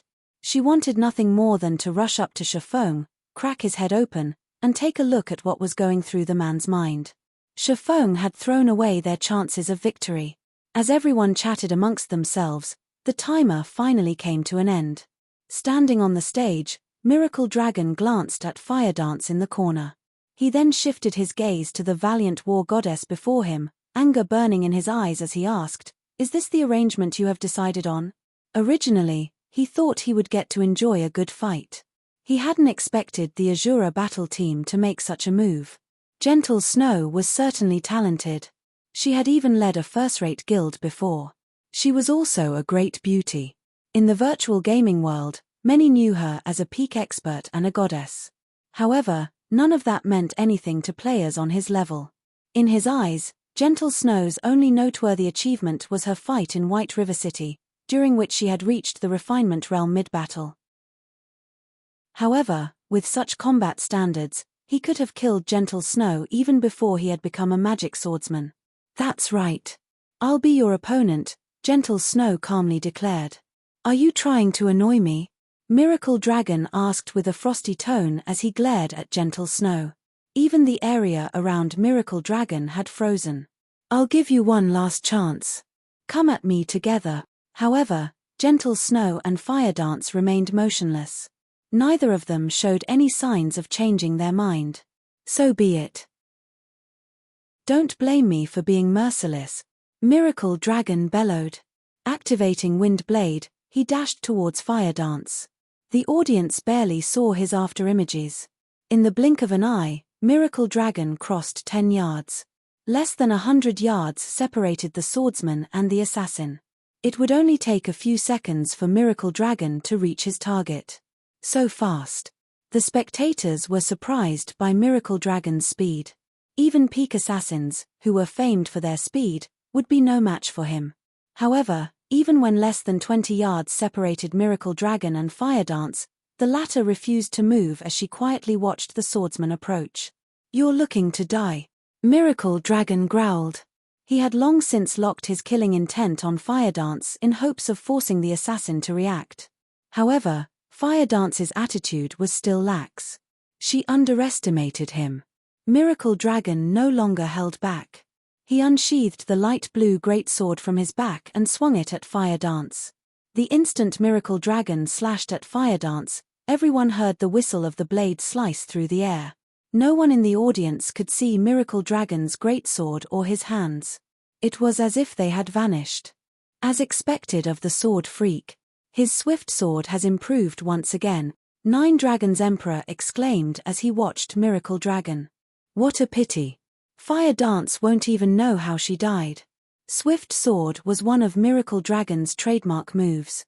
Although the attack with his greatsword seemed like a normal slash, that swing contained the power of every muscle in his body. With this power, he could manipulate his greatsword like a whip. His attack could exceed the normal speed limit the system had set on players. This technique's principle was similar to that of strength superpositioning. However, while the theory was simple, very few peak experts could achieve it. Not a single player could employ the technique to Miracle Dragon's level. This was the reason behind Miracle Dragon's title of Sword Freak. Even a Void Realm expert would struggle to perceive Miracle Dragon's attacks. They would need all of their concentration, pushing their 5 senses to their very limits, to barely combat the swordsman's attacks. Meanwhile, Fire Dance had only recently set foot into the refinement realm. No one expected her to see Miracle Dragon's great sword. This was also why the Azura battle team only had a chance if both Fire Dance and Gentle Snow attacked Miracle Dragon together. Dang! The clang of metal reverberated throughout the arena. Miracle Dragon's greatsword had stopped roughly 5 yards away from Fire Dance. Before anyone had realized it, Gentle Snow had appeared before Fire Dance, her silver greatsword acting as an immovable wall that prevented Miracle Dragon from reaching the assassin. Miracle Dragon was confused when he saw Gentle Snow. He simply could not figure out how Gentle Snow had appeared before him. He couldn't understand how the Berserker had managed to stop his swift sword, either. As Miracle Dragon pondered these questions, Gentle Snow put some strength into her arms, using her silver greatsword to force Miracle Dragon a few steps back. The gap between their strengths was now obvious. "Can you take this match seriously now?" Gentle Snow glanced at Miracle Dragon, her voice extremely calm as she spoke, acting as if Miracle Dragon's swift sword wasn't worth her concern. Chapter 1164, Duel of Swords. Chapter 1164, Duel of Swords.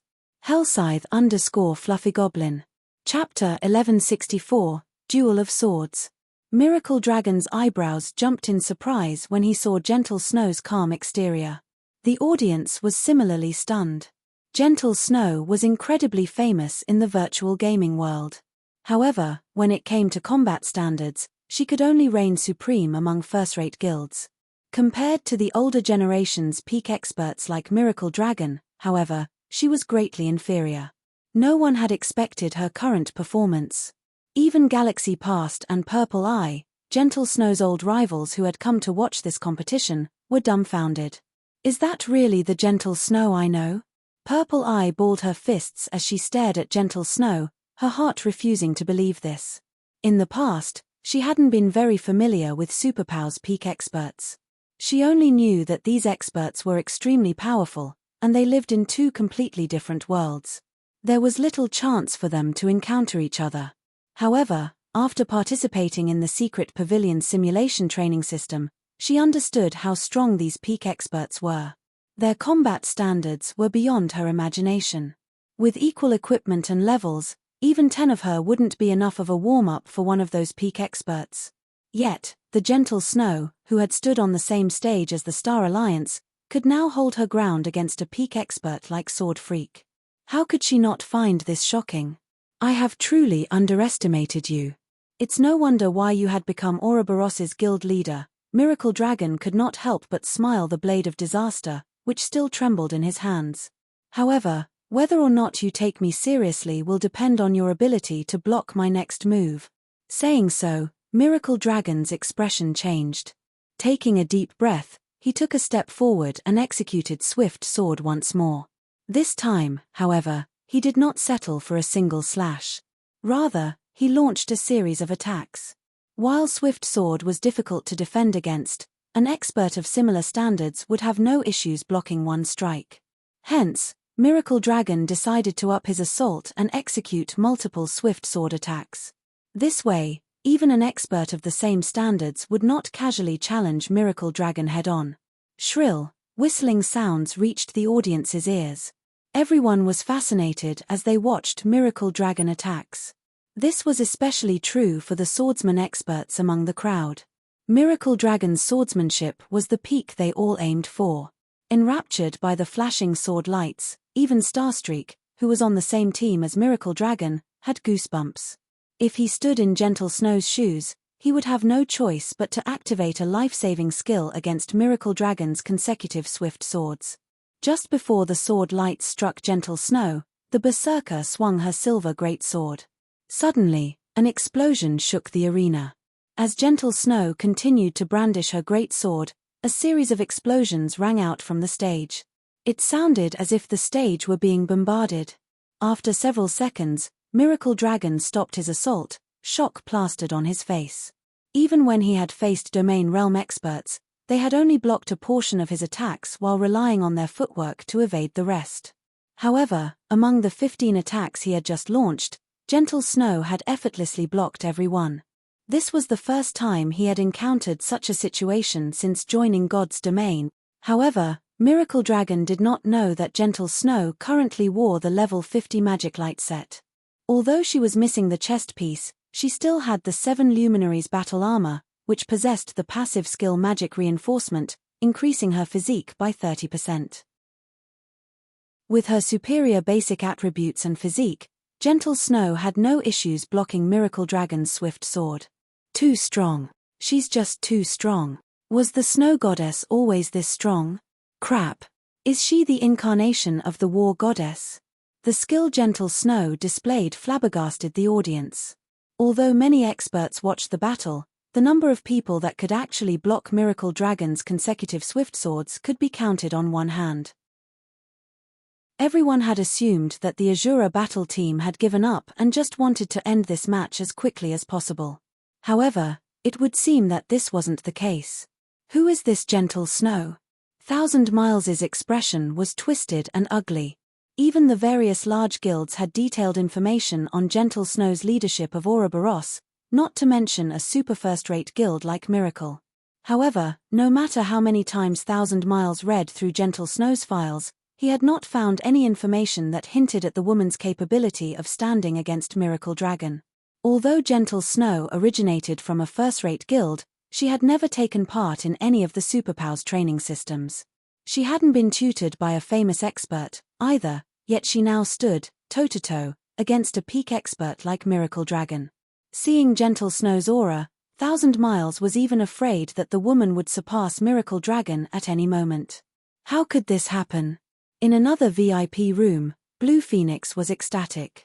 The Azura battle team has won for sure this time.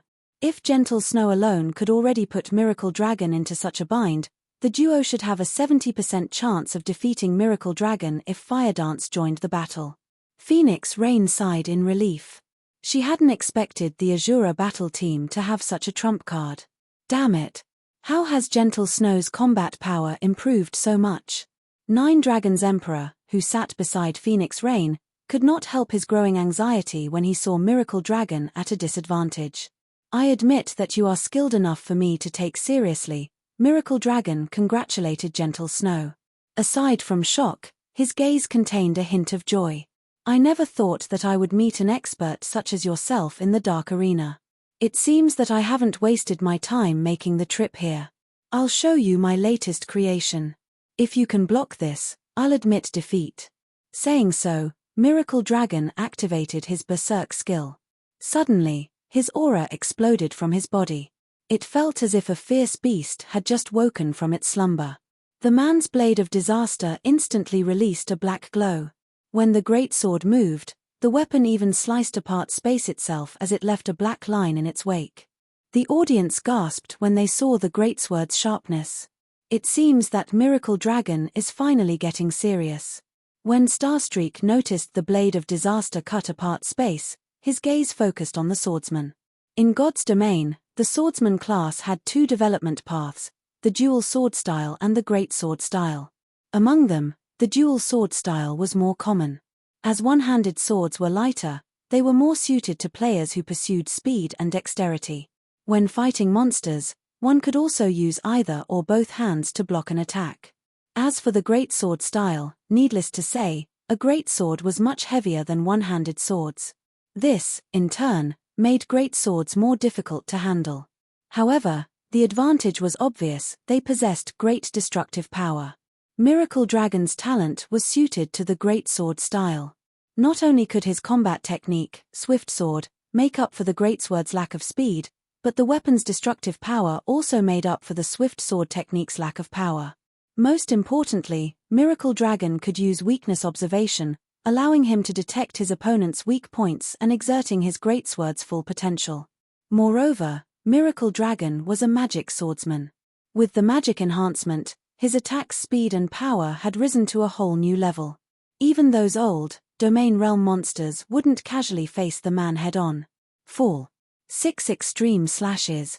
As Miracle Dragon opened his eyes, he dashed at Gentle Snow as he launched 6 slashes. However, his attacks were faster than his consecutive swift swords. This time, he completed all 6 slashes in a single breath, targeting Gentle Snow's blind spots. It was simply impossible for the Berserker to dodge all of the attacks. The instant Miracle Dragon executed 6 extreme slashes, the peak experts in the various VIP rooms held their breath as their eyes widened, deeply afraid of missing this exciting moment. Meanwhile, Gentle Snow, the recipient of this powerful technique, could feel the pressure from Miracle Dragon's 6 extreme slashes. The pressure weighed down her arms and legs. How could she block such a technique? Gentle Snow had no choice but to go all out. Legacy Berserk skill, Starlight Saint. 7 Luminaries Domain. Chapter 1165, Complete Victory. Chapter 1165, Complete Victory. Hellscythe_Fluffy Goblin. Chapter 1165, Complete Victory. She's too strong. Is she an NPC in disguise? When Gentle Snow had activated her Berserk skill, the crowd had been startled. As Gentle Snow activated Starlight Saint, her originally pitch-black armor transformed into a white, feathery gown. 3 pairs of silvery white metallic wings, decorated with golden divine runes, stretched from her back. Golden divine runes also surfaced on Gentle Snow's unblemished cheeks and forehead, adding a hint of divinity to her appearance. However, the players in the audience were experts. They naturally would not be frightened by a change in appearance. The real reason that they were intimidated the feeling of power Gentle Snow gave off. This feeling was different from the pressure one normally felt from stronger opponents. This was kind of like the fear they felt when facing creatures of a higher life rating. Normally, they only experienced this feeling when facing NPCs or monsters. Yet, they were afraid of Gentle Snow. Inside a third-floor VIP room, surprise colored Phoenix Rain's expression as she watched. Does she have a hidden class as well? This thought surfaced in Phoenix Rain's mind. She had already taken a look through the files of the Azura Battle Team's members. Although the information recorded stated that Gentle Snow possessed this kind of berserk skill, as most berserk skills would alter the player's body, she hadn't bothered to look into the matter further.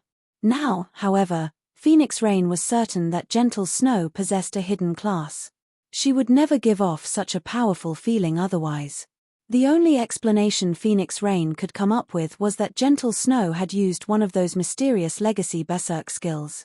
Meanwhile, only peak legacies possessed legacy berserk skills. Thinking up to this point, Phoenix Rain could not help her growing curiosity about Zero Wing. She could accept the fact that the Azura Battle Team's members exposed one epic item after another. However, she could not fathom how Zero Wing had managed to obtain a peak legacy. In God's domain, peak legacies were much rarer than epic weapons and equipment. Even now, the Dragon Phoenix Pavilion had not found a single clue leading to a peak legacy, much less obtaining one. As for Miracle, only after mobilizing all of the guild's power did they manage to obtain a peak legacy for the Witch of the West. As everyone was shocked by Gentle Snow's display, Miracle Dragon's 6 extreme slashes descended on the female player. This 6 extreme slashes technique was Miracle Dragon's current limit. Even peak experts of similar standards would be fortunate if they could block 2 or 3 of the slashes. If they did not activate a life-saving skill, the attack would devour their HP. As these 6 slashes were about to carve into Gentle Snow, 3 silvery white holy spears appeared before the Berserker. Gentle Snow's great sword had also transformed into 2 one-handed swords. This instantly resolved the issue of her previous blind spots. When Miracle Dragon's greatsword descended, a series of crisp, metallic clangs echoed throughout the arena. In the end, Gentle Snow had blocked all 6 slashes. Moreover, she remained unharmed even after blocking the attacks. She had not lost a single HP. You blocked them all. Miracle Dragon's expression froze. The entire venue fell silent as the crowd stared at Gentle Snow incredulously. 1,000 Miles was more shocked than anyone. Miracle Dragon's strongest technique had been neutralized. How could this happen? While 1,000 Miles had considered the possibility of Gentle Snow blocking all 6 attacks successfully, it was with the assumption that she would use an invulnerability skill. However, Gentle Snow had not used anything like that. She had relied on her own techniques. How does a little guild like Zero Wing have such a genius? 1,000 Miles' jealousy began to bubble up as he watched the Snow Goddess. That's right, he envied Zero Wing. From Gentle Snow's data, he knew that the woman had not received any training from a special system, yet with weapons and equipment on par with Miracle Dragons, she had suppressed her opponent. This was insane. If Gentle Snow joined Miracle, even 1,000 Miles himself couldn't imagine what kind of future lay ahead of the woman. Moreover, Gentle Snow was a talented manager. Rather than calling her a genius, it would be more apt to call her a prodigy. If Gentle Snow became his subordinate, it was highly possible that he could rise to guild leader in the future. Aside from Gentle Snow, Alluring Summer and Violet Cloud, who had taken to the stage in the previous matches, were similarly talented. In Miracle, they would definitely be considered top-class players. Yet, such prodigies and geniuses continued to emerge within a small guild like Zero Wing. This was ludicrous. 1,000 Miles suddenly had an idea: poach Gentle Snow and the others for Miracle. This is too amazing. She actually managed to suppress the Sword Freak. Is this the Snow Goddess's true strength? How did she block that move? Although many among the audience were experts, they all knew that they would die instantly under the onslaught of Miracle Dragon's 6 extreme slashes. However, by the looks of Gentle Snow, it was clear that she still had energy to spare after her defense. Everyone in the crowd had goosebumps. They realized that they were about to bear witness to a historic moment. Gentle Snow was going to defeat the Sword Freak Miracle Dragon. The Azura battle team would annihilate the Evil Dragon battle team. Big Sis Snow is so amazing. I couldn't even see those attacks, yet she blocked all of them. If I had been in her shoes, I would have been defeated. Violet Cloud watched Gentle Snow with admiration. I wonder when I'll reach that realm. In response, Shifeng simply chuckled. In reality, he wanted to reassure Violet Cloud that her combat techniques were stronger than the Snow Goddess's. It was the gap between their equipment that made the difference. The 7 Luminaries' battle armor, in particular, was almost a cheat against melee players. Gentle Snow would not fare so well against the Witch of the West. The 7 Luminaries' battle armor had 2 passive skills. Among them, Magic Reinforcement could improve the user's physique by 30%. Physique improvement in God's domain was not limited to increasing a player's speed and stamina. More importantly, a player's 5 senses also improved, which allowed them to keep up with speeds they normally could not. This was the benefit of an item that had once been legendary equipment. Despite its fragmented state, its effects were still frightening. Miracle Dragon also felt the effects of the 7 Luminaries' domain, decreasing his speed significantly. Even if she hadn't used the 3 Holy Spears, with Gentle Snow's current level, basic attributes, and physique, she would have no problem blocking 5 of the 6 attacks. With her battle armor's frightening defense, she wouldn't receive much damage from one strike. This was what made fragmented legendary items so terrifying. A single item could create a peak expert. This was also why the various large guilds in the past had been so desperate to obtain fragmented legendary items. Meanwhile, on the stage, just as Gentle Snow was about to display the 7 Luminaries' domain's might, Miracle Dragon revealed a bitter smile as he raised one hand and forfeited the match. Miracle Dragon had kept his word. Before everyone realized what had happened, the system automatically declared Gentle Snow and Fire Dance the winners of this match. Following which, the competition came to an end. The Azura battle team had achieved complete victory over the Evil Dragon battle team. Chapter 1166 Azura becomes famous. Chapter 1166 Azura becomes famous. Hellscythe _ Fluffy Goblin. Chapter 1166 Azura becomes famous. Only after the system announcement did the audience react.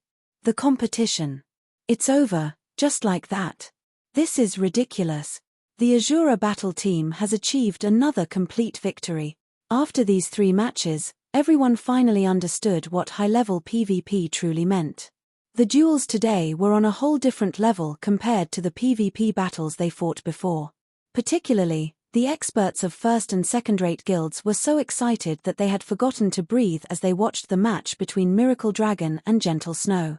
However, they all had to admit that this competition had completely exceeded their expectations. Before the competition had begun, almost no one had believed that the Azura battle team could achieve victory, much less a complete victory. After all, the Evil Dragon battle team's strength was simply overwhelming. Meanwhile, this upset had also caused many people to cry out in anguish.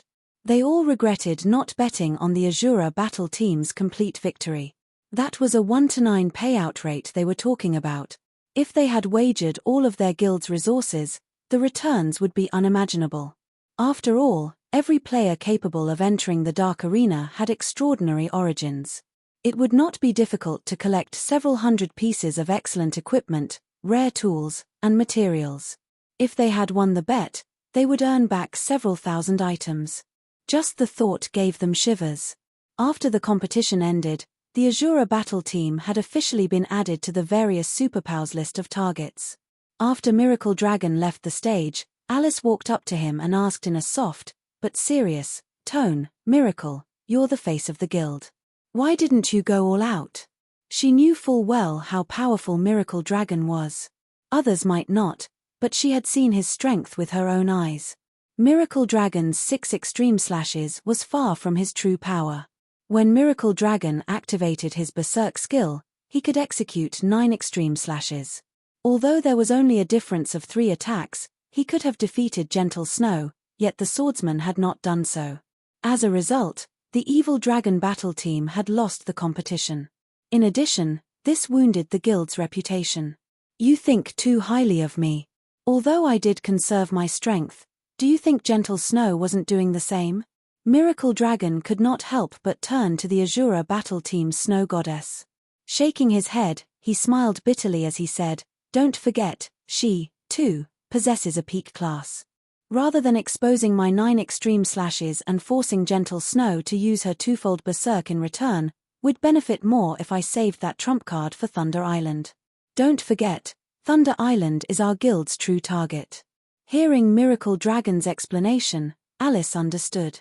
While everyone believed that the strongest aspect of peak classes was the lack of shortcomings, in reality, the true power of peak classes was their ability to use twofold Berserk.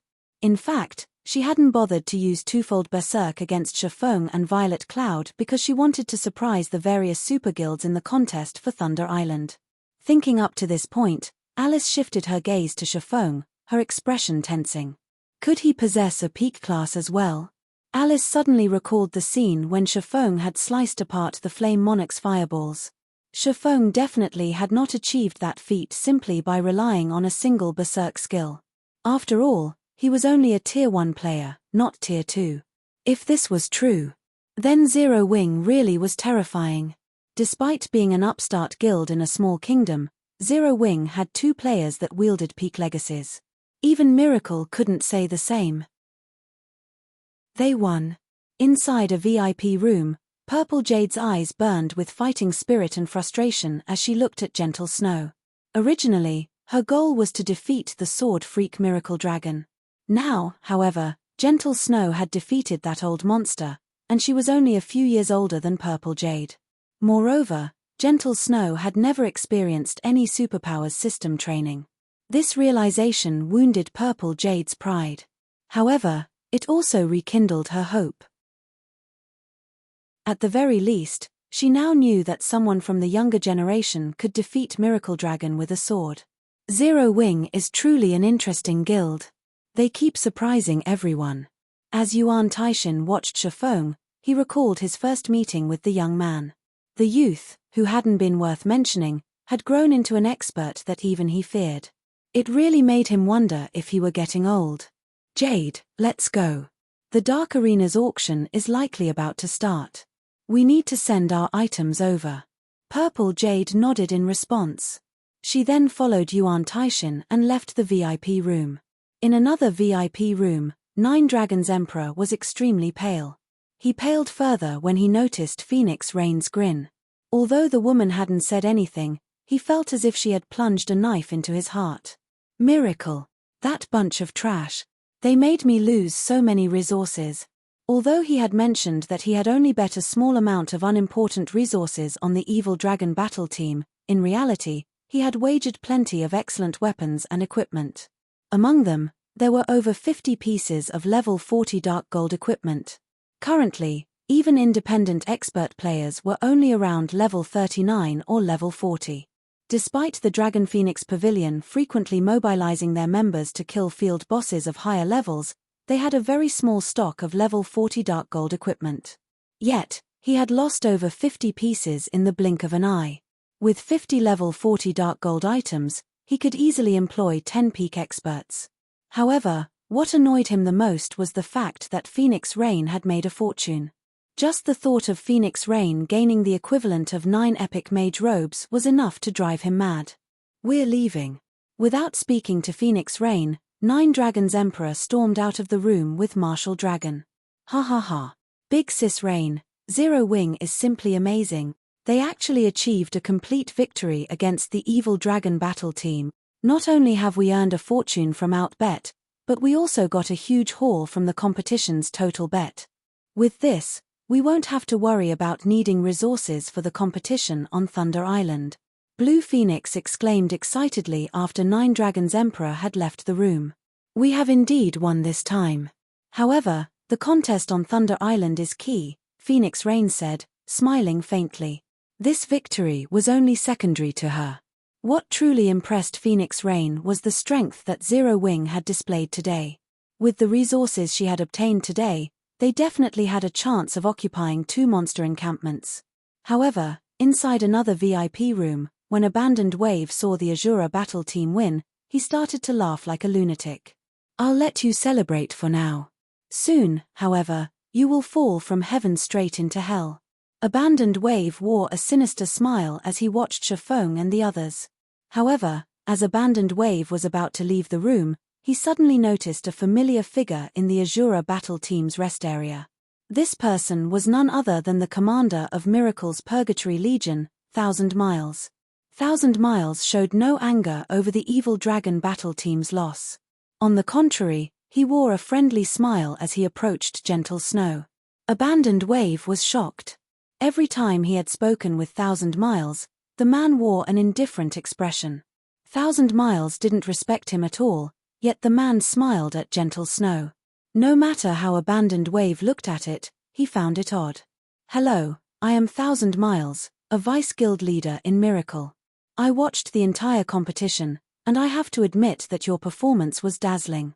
May I ask if you would be interested in joining Miracle? If you are, I guarantee you that you'll immediately be elevated to the position of Guild Elder and will be promoted to Vice Commander in the Purgatory Legion. In the future, you might even become a Vice Guild Leader. Chapter 1167 Impervious to Reason. Chapter 1167 Impervious to Reason. Hellscythe _ Fluffy Goblin. Chapter 1167 Impervious to Reason. Although 1000 Miles' tone was plain, his words stunned everyone in the arena. Even the Evil Dragon battle team's members, who were approaching from a short distance away, revealed stunned expressions, confusion in their eyes as they looked at 1000 Miles. What's the commander trying to do? Silent March could not believe her ears when she heard 1000 Miles' offer. She was not surprised that 1000 Miles had taken the initiative to invite Gentle Snow to Miracle. Rather, she was shocked by what he promised the Snow Goddess. Miracle was a super first-rate guild. When it came to number and quality of experts, Miracle was even stronger than some super guilds. The guild had no shortage of newcomers each year, either. However, No newcomer had ever become a guild elder or vice commander of one of Miracle's trump card legions the moment they joined. Even Silent March, a genius Miracle had nurtured internally, did not receive such a treatment. The vice guild leader really is going all out this time. Alice simply smiled. It was extremely difficult to become an elder in Miracle as there were a limited number of spots. Unless the guild expanded, it would not add more elders. As for the position of the Purgatory Legion's vice commander, countless players vied for such an honor. 1,000 Miles didn't have the authority to give it away. Even Miracle's guild leader could not make such a decision alone. Such an important matter needed to be discussed among the guild's upper echelons. Since 1,000 Miles had spoken with such certainty, he was definitely prepared to pay a massive price to recruit Gentle Snow. Based on the woman's performance in the last match, it was possible that he could fulfill those promises. Miracle Dragon didn't comment on the matter at all. However, Miracle's other experts glared enviously at Gentle Snow. He had offered her the position of one of Miracle's elders. They all strove for that position. Only by becoming an elder would one have truly joined the ranks of Miracle's upper echelons. It was like joining a company's upper management. If they became one of Miracle's elders, even the guild leaders of first-rate guilds had to treat them with respect. 1,000 Miles had even promised Gentle Snow the position of vice guild leader. If they could become a vice guild leader, they would receive a portion of the guild's shares. They could also influence the guild's decisions. Standing by the side, Shifeng said nothing in regard to 1,000 Miles' offer, though he did frown. 1,000 Miles' poaching method was the perfect representation of how super first-rate guilds operated. Thank you for your invitation. However, I have no intention of leaving Zero Wing. Gentle Snow rejected the offer without hesitation. Why? Is Miracle not a match for Zero Wing? 1,000 Miles frowned. He hadn't expected Gentle Snow to reject him so straightforwardly. She hadn't even considered his offer. This reaction irked him a little. You are very strong.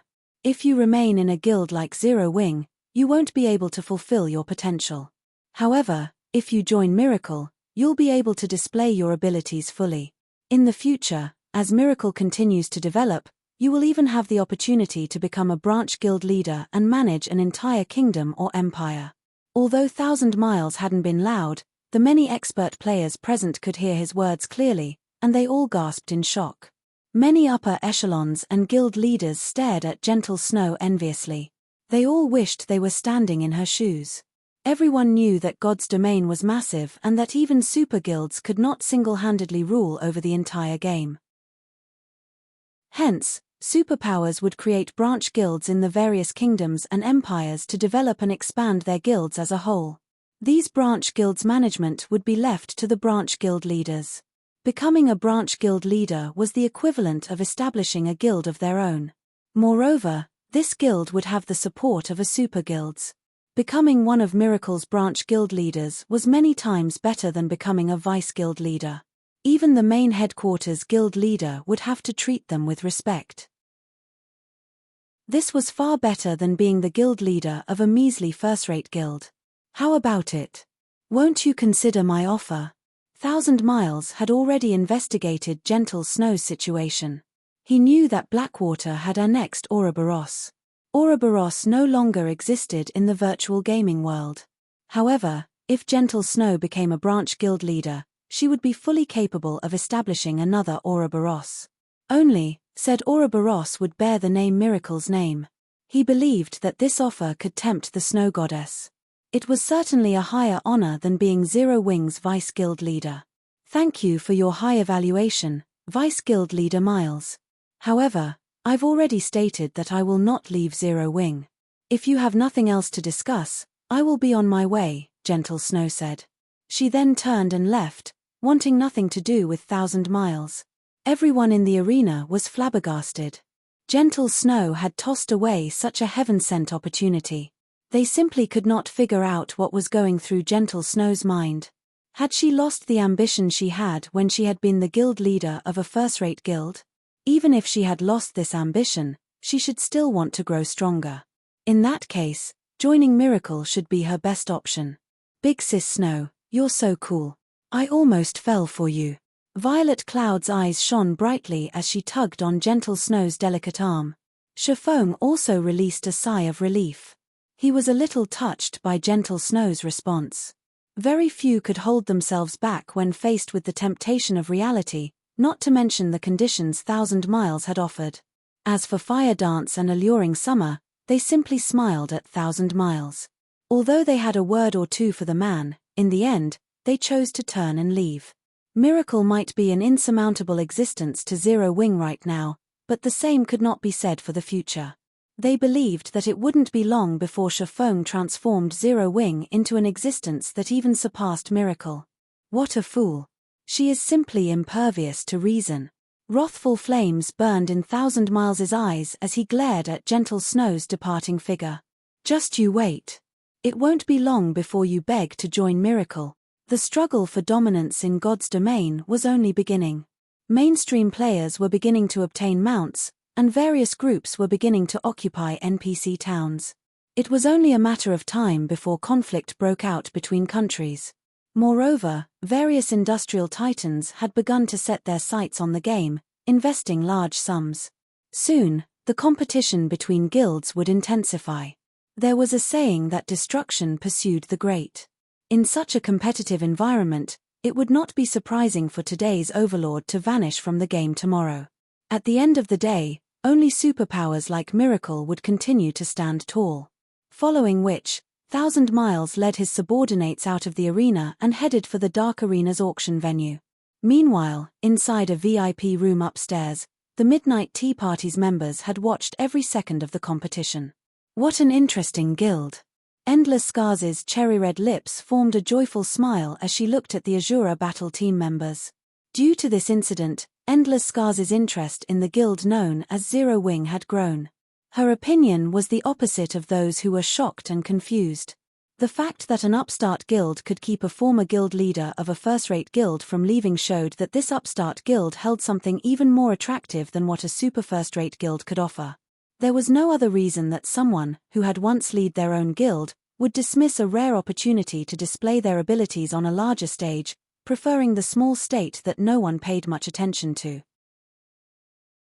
After the competition had ended, Shifeng headed towards the Dark Arena's exchange counter. Before the competition had begun, he had brought all of the guild's resources with him. Afterward, he had deliberately agreed to Miracle Dragon's challenge to push the Dark Arena's host to increase the competition's payout rate. And indeed, just as he had expected, the host had eventually offered a payout rate of 1-9 for a complete victory. After that, he had bet everything he could afford to lose on the Azura Battle team. Here's my ticket. I would like to redeem my resources. Shifeng smiled as he handed over the ticket the Dark Arena's host had issued him to the female player manning the counter. He had bet 300+ pieces of level 40 dark gold equipment, 800+ pieces of level 40 fine gold equipment, as well as plenty of high-tiered magic scrolls and rare materials. The total value of his bet easily exceeded 90,000 gold. Sir, this, the woman manning the counter nearly jumped in shock when she saw Shifeng's ticket. Chapter 1168, Dark Auction. Chapter 1168, Dark Auction. Hellscythe _ Fluffy Goblin. Chapter 1168, Dark Auction. Is there a problem? Shifeng asked the female receptionist. No, the amount is just a little too high for me to handle. I'll have to ask my superiors before I can transfer the resources, the receptionist said, smiling bitterly. The amount of resources recorded on the ticket Shifeng produced was frightening. There were usually many bets placed in the Dark Arena, and it was not uncommon to see players gamble several hundred or even over 1,000 weapons, equipment, rare materials, and tools. However, Shifeng's wager was completely outside of the norm. Just the level 40 dark gold equipment he had bet numbered more than 300. Various large guilds' mainstream equipment was still level 35. Level 40 weapons and equipment were still rare, much less level 40 dark gold weapons and equipment. Normally, guilds let their experts use these items. Very few guilds would be willing to gamble these items. In this competition, although there were quite a few first-rate guilds that had level 40 dark gold equipment, They had only bet around 20 to 30 pieces at most. Even then, it was considered an extravagance. Overall, the majority of the guild's wagers were level 35 weapons and equipment, tools, and rare materials. Most importantly, Shifeng had bet on the Azura battle team's complete victory. The Dark Arena had to compensate him with 9 times the resources he had bet. According to the Dark Arena's rules, players would get priority over resources of the same rank when claiming their winnings. In other words, if a player had bet level 40 Dark Gold equipment, once the competition was over and said player collected their winnings, the Dark Arena would give that player the level 40 Dark Gold equipment that had been wagered on the losing team.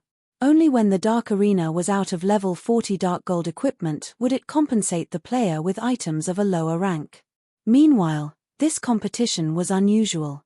Rather than relying on the system, the Dark Arena's host was the bookkeeper. As a result, the bets did not follow the natural payout rates, which resulted in an unbalanced payout ratio. If the bets on the losing battle team were not enough to cover the bets placed on the winning battle team, the host would have to cover the rest. Shifeng had bet over 300 level 40 Dark Gold weapons and pieces of equipment. In other words, the Dark Arena had to pay him over 2,700 level 40 Dark Gold equipment. Shifeng was also going to redeem over 7,000 level 40 fine gold weapons and equipment. He was definitely going to wring the host dry. With so many weapons and equipment, one could easily arm a legion of 1,000 level 40 experts and have plenty to spare. Even the Dark Arena's host couldn't collect so many items within a short time. As the Dark Arena, there was a minimum requirement of the quality of the items wagered. For example, level 35 secret silver equipment would not be accepted. The bare minimum was level 35 fine gold weapons or equipment. The same was true for rare materials and tools. Although many had bet on the Evil Dragon battle team, there were still a few players who had bet on the Azura battle team's complete victory. In fact, one person had even gambled an epic item. After considering all of the bets, the remaining resources would not be enough to pay off Shifeng's claim. After a moment, the receptionist finally received feedback from her superiors.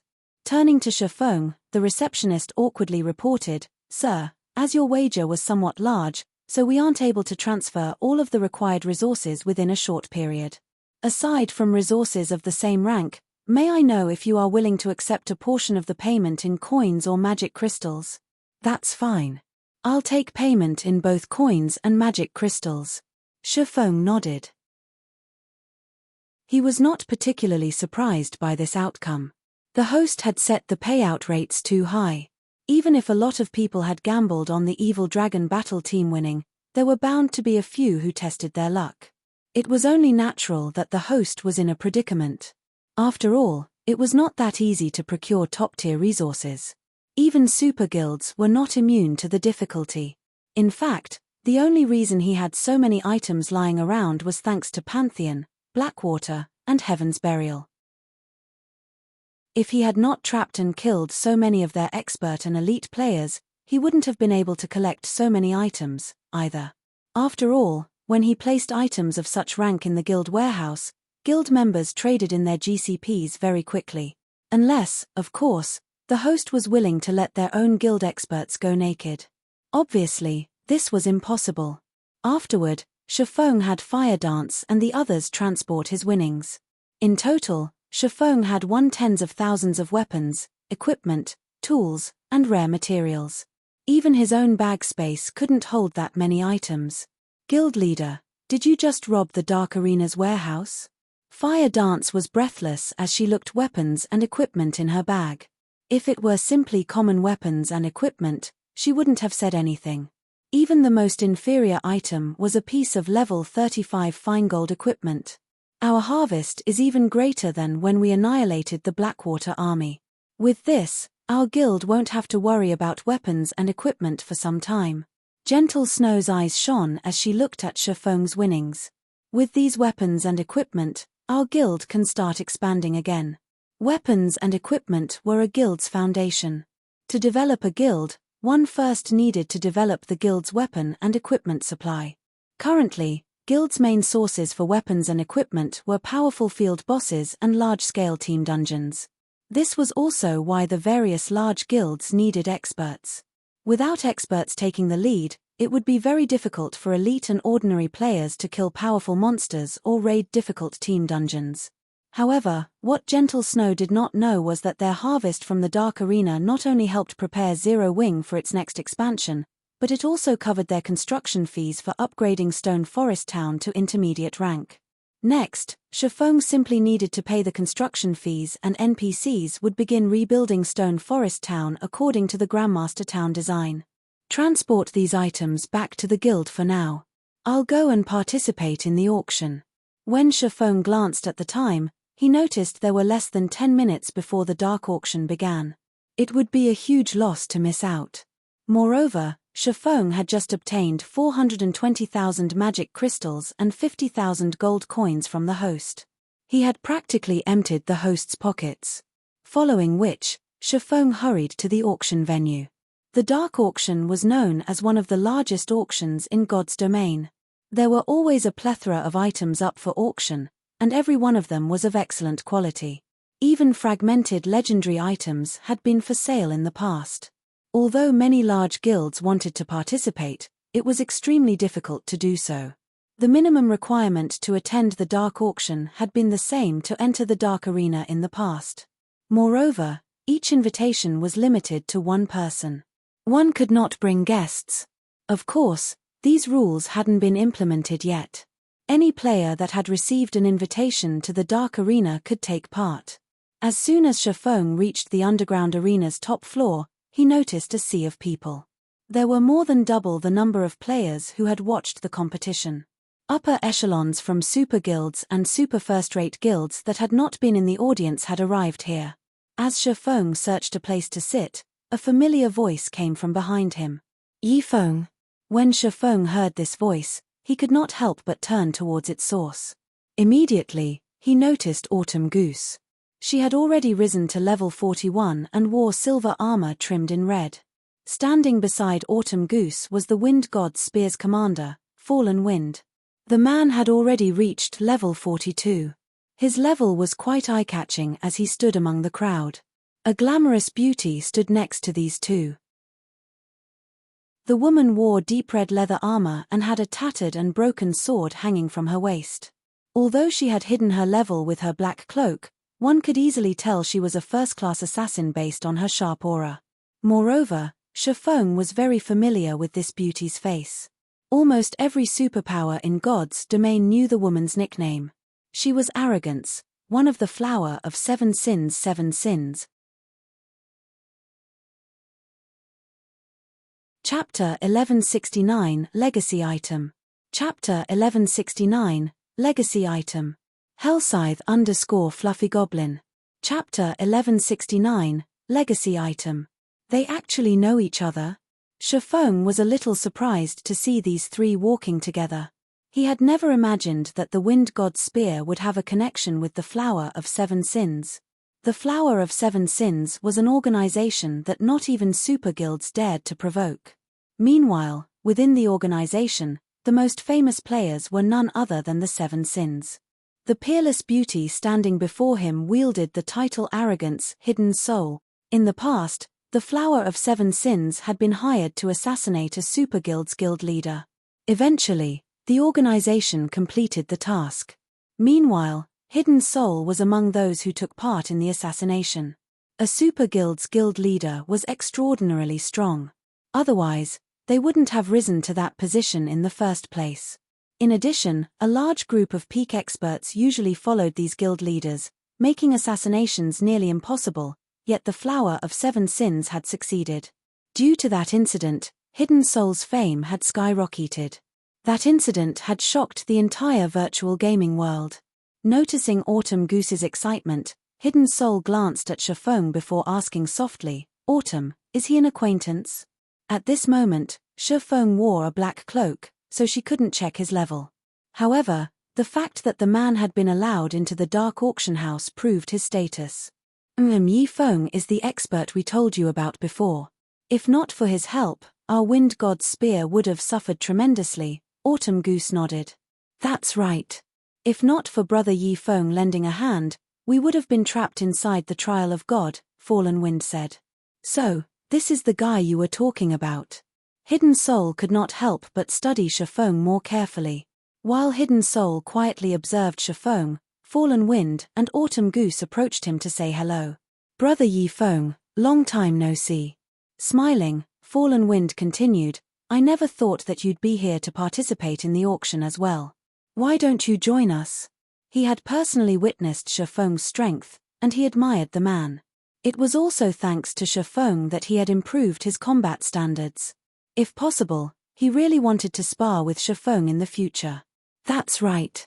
We came here with Big Sister Soul this time. Big Sister Soul's invitation card allowed us to use a room on the second floor. You get to know what items are up for auction in those rooms. This way, you'll have an easier time bidding on what you want, Autumn Goose added. Originally, Shifeng had wondered why Fallen Wind and Autumn Goose had been surprised to see him. Logically, they should have seen him in the arena. However, he understood after hearing the players' comments. Not many people were particularly interested in the Dark Arena's competitions. After all, the various superpowers would never reveal their true strength here.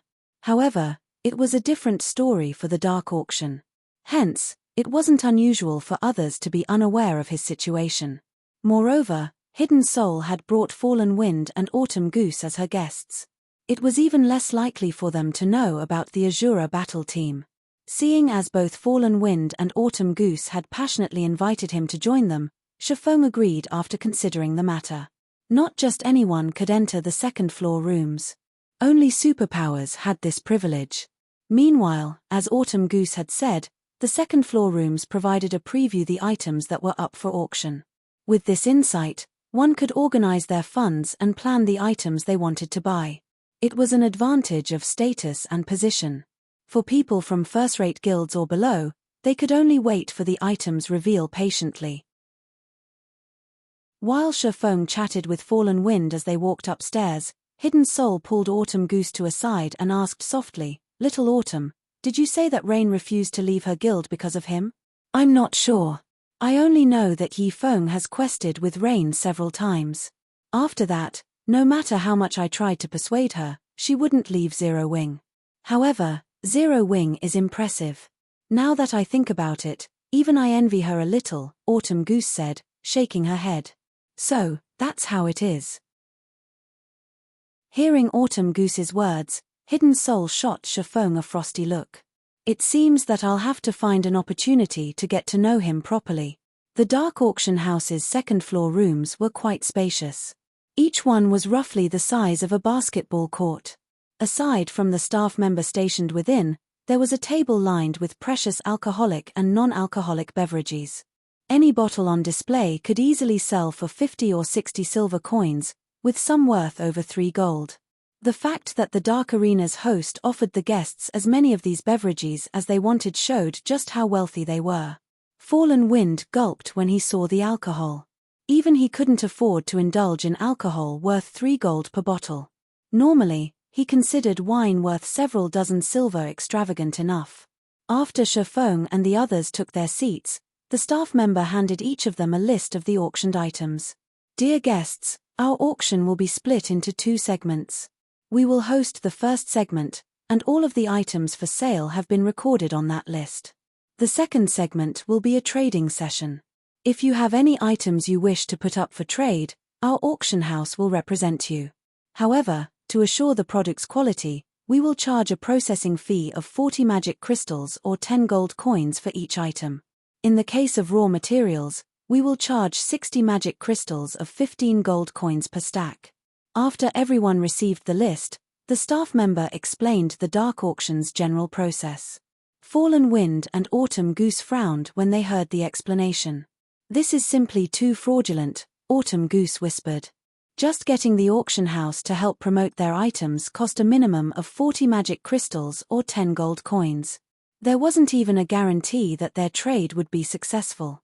This was practically daylight robbery. Even expert players had to grind for a long time to collect 10 gold coins. Otherwise, they wouldn't worry about affording a mount. Fallen Wind and Autumn Goose finally understood why the host offered so many expensive beverages in these second-floor rooms. It felt as if they had already paid for the drinks. In the auction, the crowd was more interested in the trading session than the organizers' items. After all, there were many priceless treasures in God's domain. Those present generally had little need for coins and magic crystals. They were more willing to spend these currencies to purchase items that weren't available on the market. Hidden Soul simply smiled at Autumn Goose's reaction. Anyone capable of receiving a second-floor room invitation had an extraordinary status or position. To people like them, 40 magic crystals and 10 gold coins were nothing more than spare change. Moreover, the requirement's purpose was to ensure the quality of players' items. If the item were not of particular value, it wouldn't be worthwhile to invest 10 gold to trade it. Everyone here was wealthy. They naturally would not waste their time checking out worthless items. After the staff member finished his explanation, 3 people approached the auction hall's center. Among them, 2 were tall, beautiful ordinary female players. These women were specifically tasked to display the auctioned items. The last person was a middle-aged man.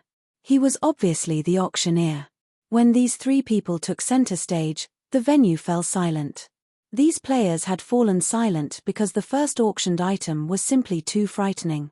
It was a legacy item that allowed one to class change into a hidden class. Chapter 1170 Difference in Wealth. Chapter 1170 Difference in Wealth. Hellscythe_Vampire Cat. Chapter 1170 Difference in Wealth. It's really a legacy item. The host is simply too amazing. They're actually auctioning such an item as well. What wealth! The auction hall was suddenly in an uproar. Even the people in the second-floor rooms could not help but pay attention to the item that was brought out. Although they had long since known that a legacy item was going to be put up for auction, the information they had regarding the item was very vague. As a result, they could only wait for the auction house to officially announce the specifics of the legacy item. Hidden classes were no longer a secret in God's domain. However, obtaining one was still extremely difficult, even more difficult than getting an epic item. Moreover, unlike epic items, where there would eventually come a time when they would be discarded, hidden classes could accompany players throughout their entire gaming career in God's domain. Currently, any guild that obtained a clue or item leading to a hidden class would not even think of selling it. Meanwhile, seeing as the first item revealed in the dark auction was already so impressive, it was certain that the subsequent items would be of roughly similar quality. I believe everyone has already seen this item for themselves. As for the item's exact information, pardon us for not publicizing it. Consider this a security measure for the buyer. However, I can still share the basic details of this item with everyone. This is a Magic Knight's Legacy Shield. According to the legacy ranks, it is considered an advanced legacy. However, it is a defense-type hidden class. I believe everyone should know full well that its value is no less than that of peak legacies.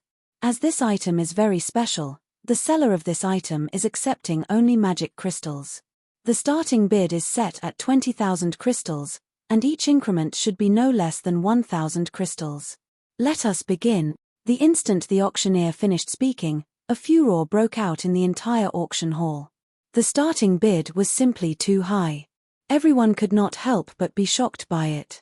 The dark auction accepted payment in both magic crystals and coins. However, compared to magic crystals, the various large guilds preferred to pay using coins, as magic crystals were truly difficult to obtain. Unlike coins, the sources of magic crystals were only dungeon bosses or monsters in certain regional dungeons. There were no other reliable methods of obtaining magic crystals. The only bright side was that the various large guilds had always been saving up on magic crystals for unexpected situations. Meanwhile, in order to successfully purchase the items they were aiming for, they had naturally brought their entire stockpile just in case. Nevertheless, just the starting bid was already 20,000 magic crystals, a price very few guilds could afford. Even first-rate guilds shuddered at this figure. However, the hidden class in question right now was a defensive-type hidden class. The various large guilds and famous adventurer teams still had to give it a try, even if they knew the price was ridiculously high. After all, an MT was the core of a team. A team with a powerful MT would have their overall strength elevated to a whole new level. 22,000 crystals. 24,000 crystals. 26,000 crystals. Immediately, people all over the auction hall began shouting out bids one after another. In the blink of an eye, the price of the legacy shield shot past 30,000 magic crystals. If converted to coins, that would be equivalent to 7,500 gold, a considerable amount even for first-rate guilds. Moreover, even if one had 7,500 gold, they would not be able to purchase 30,000 magic crystals. Magic Knight. Shifeng was somewhat astonished as he looked at the massive, tattered shield displayed on the stage. He had never thought that the Dark Auction House would be capable of obtaining the legacy for the Magic Knight class. The Magic Knight class had been a very famous hidden class in the past. It significantly strengthened not only an MT's attack capabilities but also their defensive capabilities. Most importantly, MTs that class changed to the Magic Knight class received a massive boost to their magic resistance. The class was an extremely rare hidden class. If he could have one of the guild's MTs become a Magic Knight, he would have a much easier time raiding the level 50 regional dungeon Tower of Time in the future. In the past, the Tower of Time was a place contested by all nearby kingdoms and empires. Not only did the Tower of Time produce magic crystals, but most importantly, it also produced 7 luminaries crystals. The mind space system had been activated a lot later in the past. Hence, by the time it was activated, mainstream players had long since exceeded the level limit of entering the Tower of Time. Even then, the battle for the dungeon had never once stopped. With the mind space system having been activated this soon, Shifeng could imagine how intense the competition over the Tower of Time would be. Meanwhile, practically all of the monsters inside the dungeon dealt high magic damage. Needless to say, the bosses inside were the same. Without sufficient magic resistance, entering the dungeon would simply be suicide. Currently, the main forces of the various guilds in God's domain were only a short distance from reaching level 50. Hence, Shifeng needed to make some preparations in anticipation. Before Shifeng could even place a bid of his own, he suddenly heard Hidden Soul bidding. 50,000 crystals. Immediately, the entire auction hall fell silent, everyone turning to look at the room Hidden Soul was in. If not for the second-floor rooms concealing the occupants' identities, most likely, the gazes from the first floor might have killed Hidden Soul several times already. Meanwhile, Autumn Goose and Fallen Wind, who sat beside Hidden Soul, were looking at their companion in shock. They never imagined that Hidden Soul could take out so many magic crystals. The Wind God's Spear could be considered an extremely famous adventurer team in the Dark Knight Empire. However, even they would be hard-pressed to gather up 10,000 magic crystals at a moment's notice. Yet, Hidden Soul, who did not belong to any guild, had actually placed a bid of 50,000 magic crystals. Moreover, players could not call out a bid if they did not possess the corresponding items. After the first-floor hall fell into a momentary silence, many people promptly gave up on the legacy shield. Although they wished to obtain it, they simply did not have the ability to do so. 51,000 crystals. 52,000 crystals. 53,000 crystals. Suddenly, the number of first-rate guild upper echelons calling out bids on the first floor decreased drastically. At this moment, any guild on the first floor capable of bidding was using practically every magic crystal the guild possessed, prepared to break the bank in order to get the legacy shield. As a result, the price of the legacy shield continued increasing by the thousands. 70,000 crystals. This was the bid of 1,000 Miles, who likewise was in a second-floor room. This price immediately silenced the first-rate guild upper echelons on the first floor, who were still considering bidding. That was 70,000 magic crystals they were talking about. Converted to coins, that would be 17,500 gold. With that kind of money, they could even purchase a good plot of land in the imperial capital of an empire. 80,000 crystals. At this time, a new bid came from another room. This time, the bid increased directly by 10,000 magic crystals. This situation stupefied the players on the first floor. Just taking out 50,000 magic crystals had already sunk the various first-rate guilds present into a financial crisis. Yet, from the behavior of those in the second-floor rooms, they were just getting started. The disparity in the economic strength of both sides was like the difference between heaven and earth. Pavilion Master, if we spend 80,000 magic crystals to buy this legacy, it'll be somewhat risky when the bidding for those two items begin, Marshall Dragon reminded. In their trip to the Dark Arena this time, watching the competition was only secondary. Their true objective was two of the Dark Auction's finale items. It doesn't matter. Even if we really tried to compete, it is impossible for us to get both of those items. Rather than end up getting nothing at all, it is much better if we secure this Magic Knight legacy first. Later on, we can simply settle for competing for just one of those items, Nine Dragons Emperor replied calmly. Before the revelation that the legacy item was for the Magic Knight class, he indeed had not been interested in it. However, a defensive-type hidden class would be of significant help to him on Thunder Island. Moreover, if he had one of the guild's guardian knights start the class change process immediately after he returned, they could still make it to the contest in time. However, as soon as Nine Dragons Emperor placed his bid, a new one appeared in the hall. 100,000 crystals. This was a price that made even the players in the various rooms on the second floor wince. Just what kind of background do those people in that room possess? Could they have lost their minds? At that price, one can even buy a fragmented legendary item. Everyone could not help but turn to look at the room that placed this bid. Big Sis Soul? Autumn Goose felt as if this was her first time meeting Hidden Soul. The price of 100,000 magic crystals also gave the players in the second floor rooms pause. They all felt that this price exceeded their initial expectations. 100,000 crystals going once. 100,000 crystals going twice.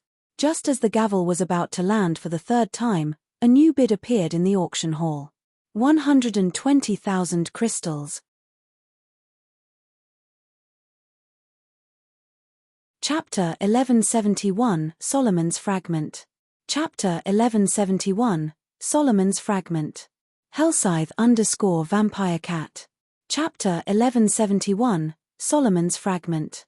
The words 120,000 crystals echoing throughout the quiet auction hall caused a sudden commotion. Just who is it that's so rich? You can buy several epic items at that price. This is crazy. 120,000 crystals. That is already double our guild's stockpile. Everyone present was shocked by the price of the Magic Knight legacy. Meanwhile, 1,000 Miles, who had placed the bid, sent an anxious glance at Hidden Soul's room. Now that I've raised it by 20,000, I refuse to believe you will dare to compete with me. Initially, 1,000 Miles expected to get the legacy for only 90,000 magic crystals. Afterwards, he would still have a goodly amount of crystals to compete for the finale items. Now, however, his plans were disrupted. In order to guarantee his purchase of the legacy, he had no choice but to raise the price by 20,000 crystals to scare off any possible competitors. However, after a moment of silence, Hidden Soul called out a new bid once again. 130,000 crystals. She did not have even a shred of hesitation when calling out this bid. Sure enough, the Flower of Seven Sins really is wealthy. Shifeng was astounded as he looked at the calm woman sitting close to him. Unlike super guilds, the Flower of Seven Sins did not have countless players collecting magic crystals for them. When it came to magic crystal gathering speed, the organization should be no match for super guilds at all. Nevertheless, Hidden Soul still managed to take out 130,000 magic crystals with ease. One could tell just how powerful the assassin organization was. 135,000 crystals.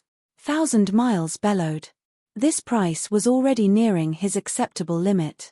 140,000 crystals. Hidden Soul simply smiled as she placed an even higher bid. This price already deterred everyone else in the auction hall from competing for the legacy shield. Damn it. Just who is trying to compete with me?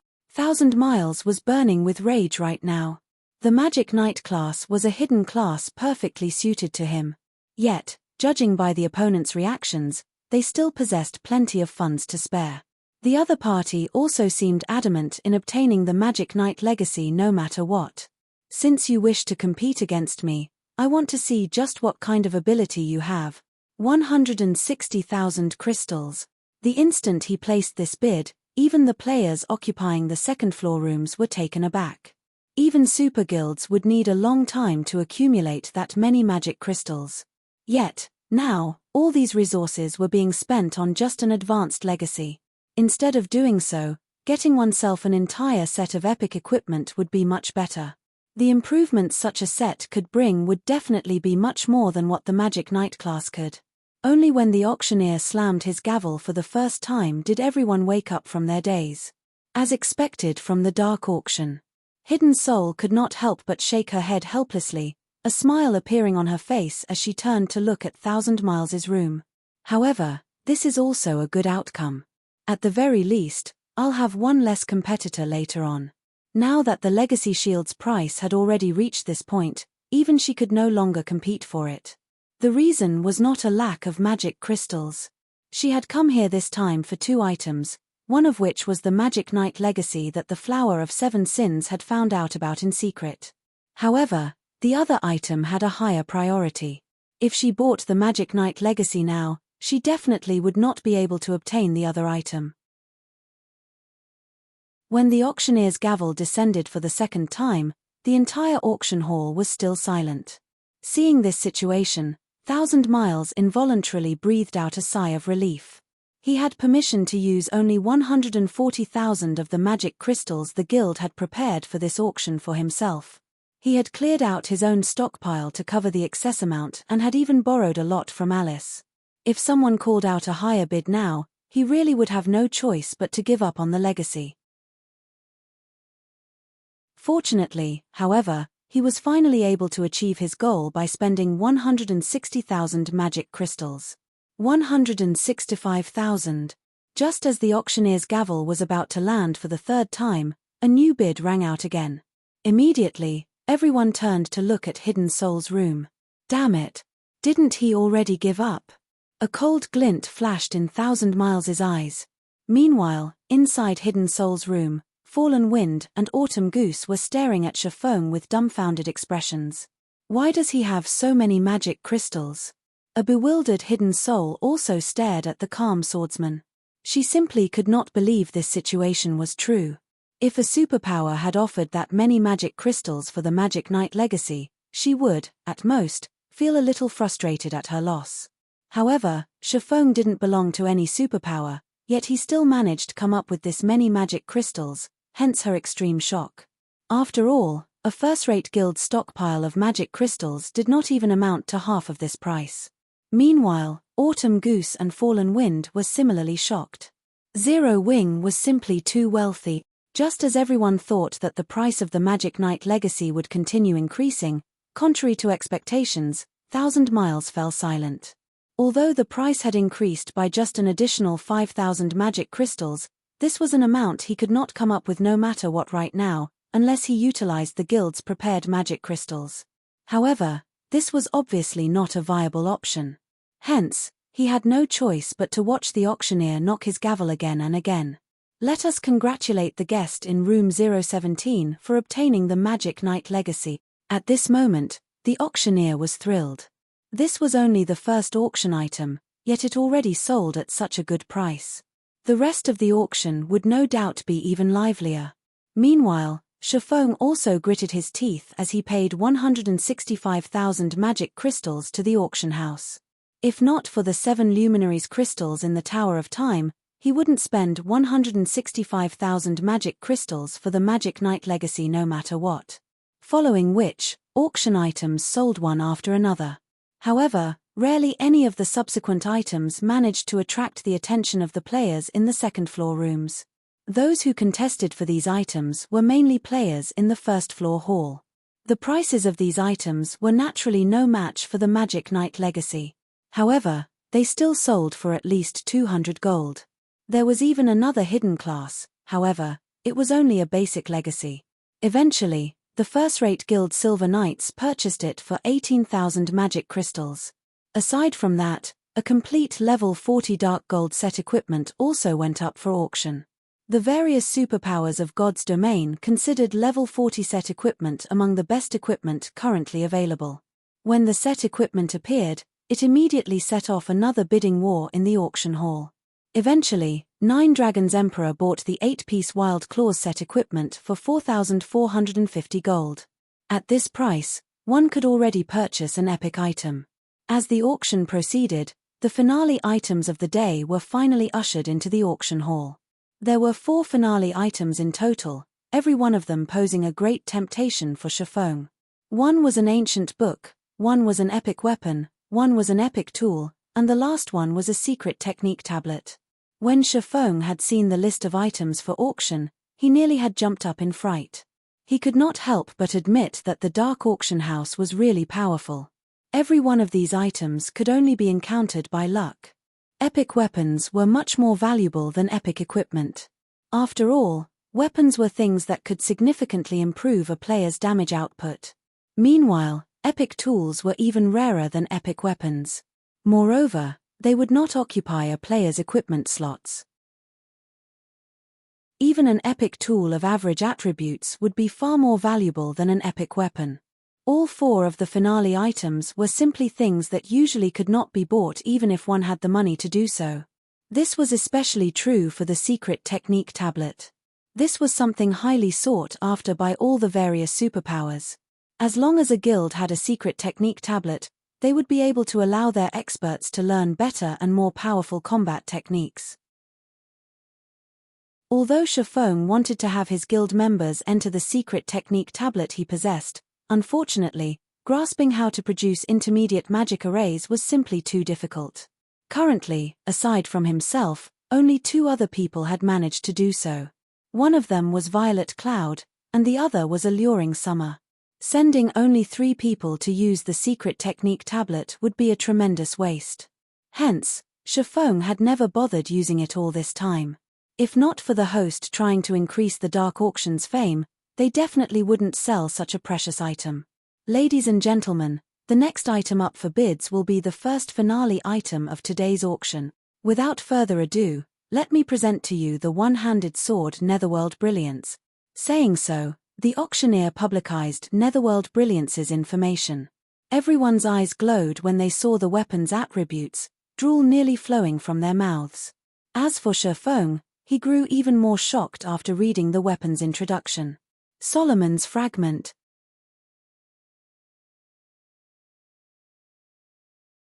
Chapter 1172, Sword of Death. Chapter 1172, Sword of Death. Hellscythe _ Vampire Cat. Chapter 1172, Sword of Death. The host is simply too generous. They're actually willing to sell even a famed sword.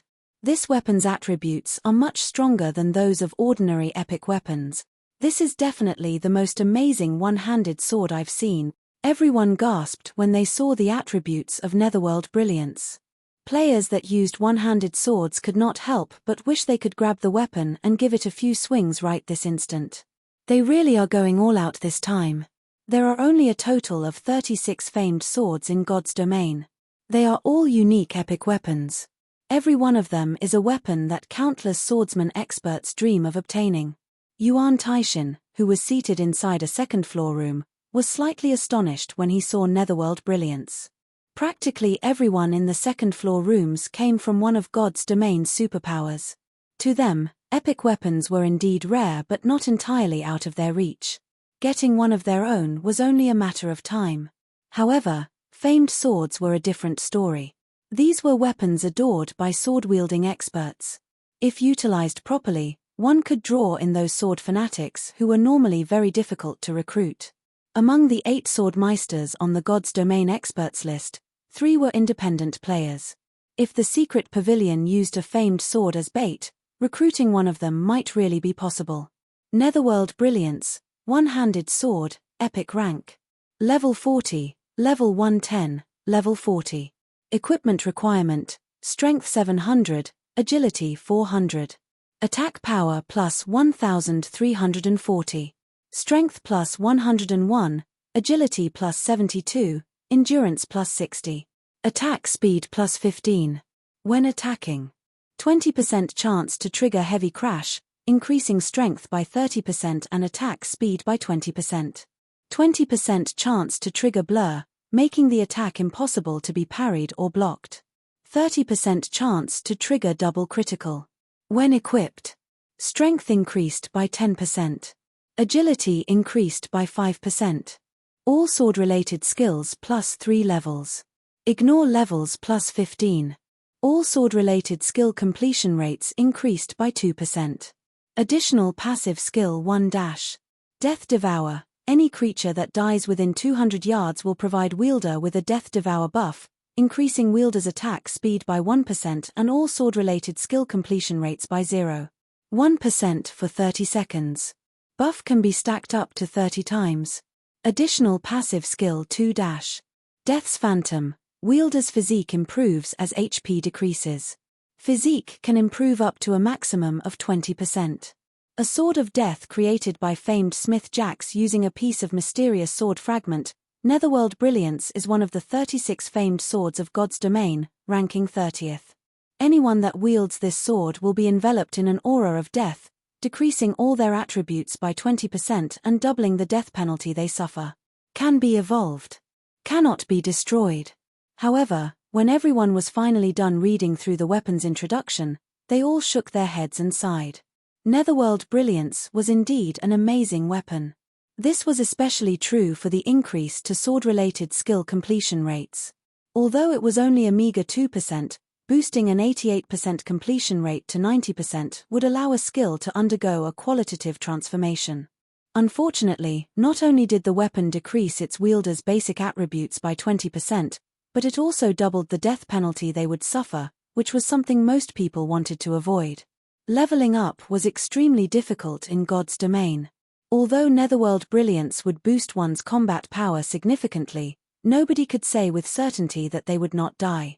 If one would originally lose 1 level when they died out in the fields, then they would lose 2 levels if they were wielding Netherworld Brilliance. Moreover, practically everyone present frequently raided large-scale team dungeons. Dying in such dungeons was common. Normally, they would only lose 10% of their EXP when dying in dungeons. If this penalty doubled to 20%, just thinking about it gave everyone chills. At this moment, everyone finally understood the auction host's generosity in putting a famed sword up for auction. Most likely, nobody in the host's guild wanted to be anywhere near the weapon at all. Hence, rather than let it sit in a warehouse and collect dust, the guild opted to exchange it for resources. Noticing the audience's lack of interest, the auctioneer chuckled and said, "Now that everyone has seen the weapon, I believe you all know the flaws of Netherworld Brilliance. However, at the end of the day, this is still an epic weapon. Moreover, this weapon can be evolved. If you manage to discover the method of evolution, this sword could become a godly weapon in the future. It might even become a fragmented legendary weapon. The starting price for this weapon is 8,000 gold. Each increment must not be lower than 200 gold. Hearing the starting price of the weapon, everyone inwardly cursed the auction house for being fraudulent. If not for the famed sword's flaws, not to mention 8,000 gold, even spending 18,000 gold to obtain it wouldn't be a problem. After all, it was an epic weapon that could be used all the way to level 110. In addition, there was the possibility of evolving it. Alright, then. I'll get it as a collection item. I bid 8,000 gold. I can attract quite a number of people if I put it on display in my guild. I'll bid 8,200 gold. 8,400 gold. The audience in the auction hall was not particularly active in bidding for Netherworld Brilliance. After a dozen or so bids, the price eventually stopped at 11,000 gold. Shifeng's heart began beating madly as he looked at the weapon displayed on the stage. To others, this weapon would indeed be of little value. To him, however, it was a priceless treasure. Solomon's sword had been broken into 5 fragments. Among them, 3 were in locations that current players could not reach. Meanwhile, of the 2 remaining, Shifeng had already obtained one of them, the sacred sword Killing Ray. The last fragment was none other than this Netherworld Brilliance. Originally, Shifeng had planned on thinking of a way to obtain netherworld brilliance. However, he never imagined that the Dark Arena's host had actually gotten it already. Moreover, they even put it up for auction. This was one of the 10 great legendary weapons they were talking about. As long as he could gather all 5 fragments, he could reproduce the God Sword of the past once again. Just thinking about it excited Shifeng. 12,000 gold. Shifeng raised the price slightly. Obviously, no one was that interested in netherworld brilliance.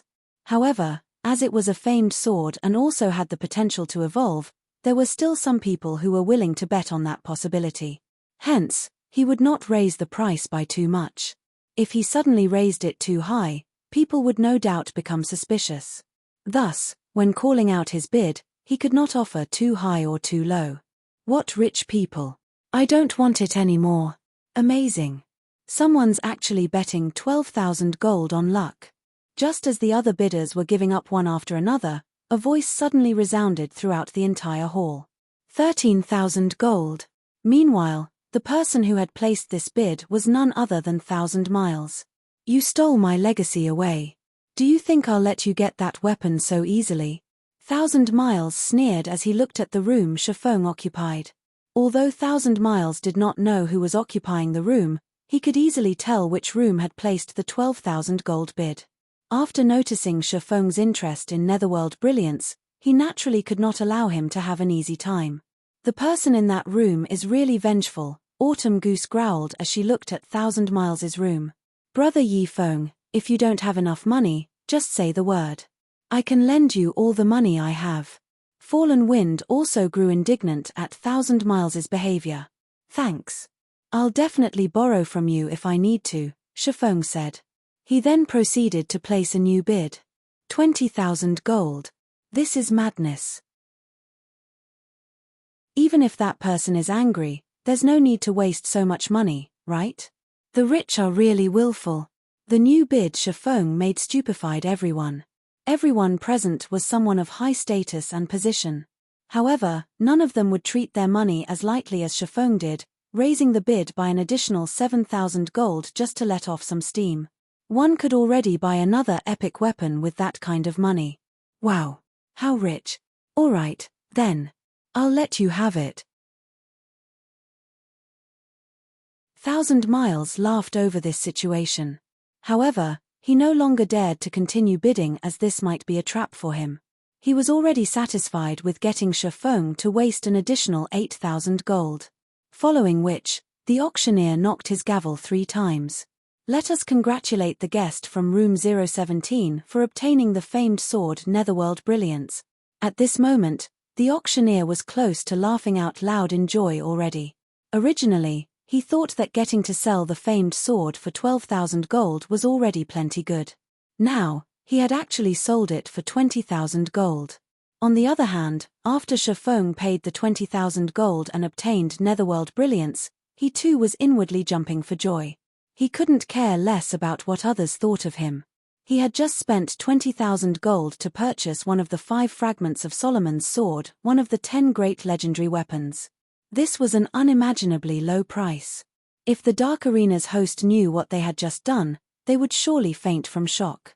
In the past, every fragment of legendary items put up for auction, regardless of whether they were usable or not, had readily sold for at least 50,000 gold, not to mention the fragment of one of the 10 great legendary weapon. The epic tool subsequently auctioned was roughly the same as Netherworld Brilliance in that it was somewhat useless. However, it could still be used to brew magic wine, which provided effects similar to the high-density mana environment in Stone Forest Town when consumed. However, the wine required rare materials for brewing. As a result, its production was fated to be low, only enough for the members of one's own guild, at most.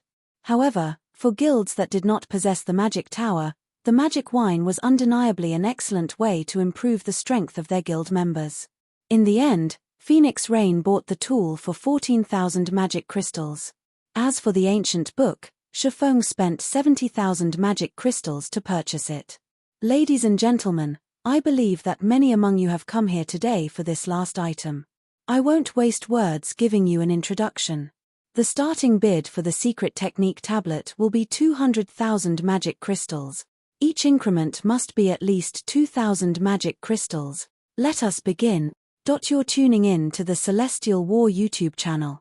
Don't forget to subscribe and join us on this journey to catch the most captivating stories.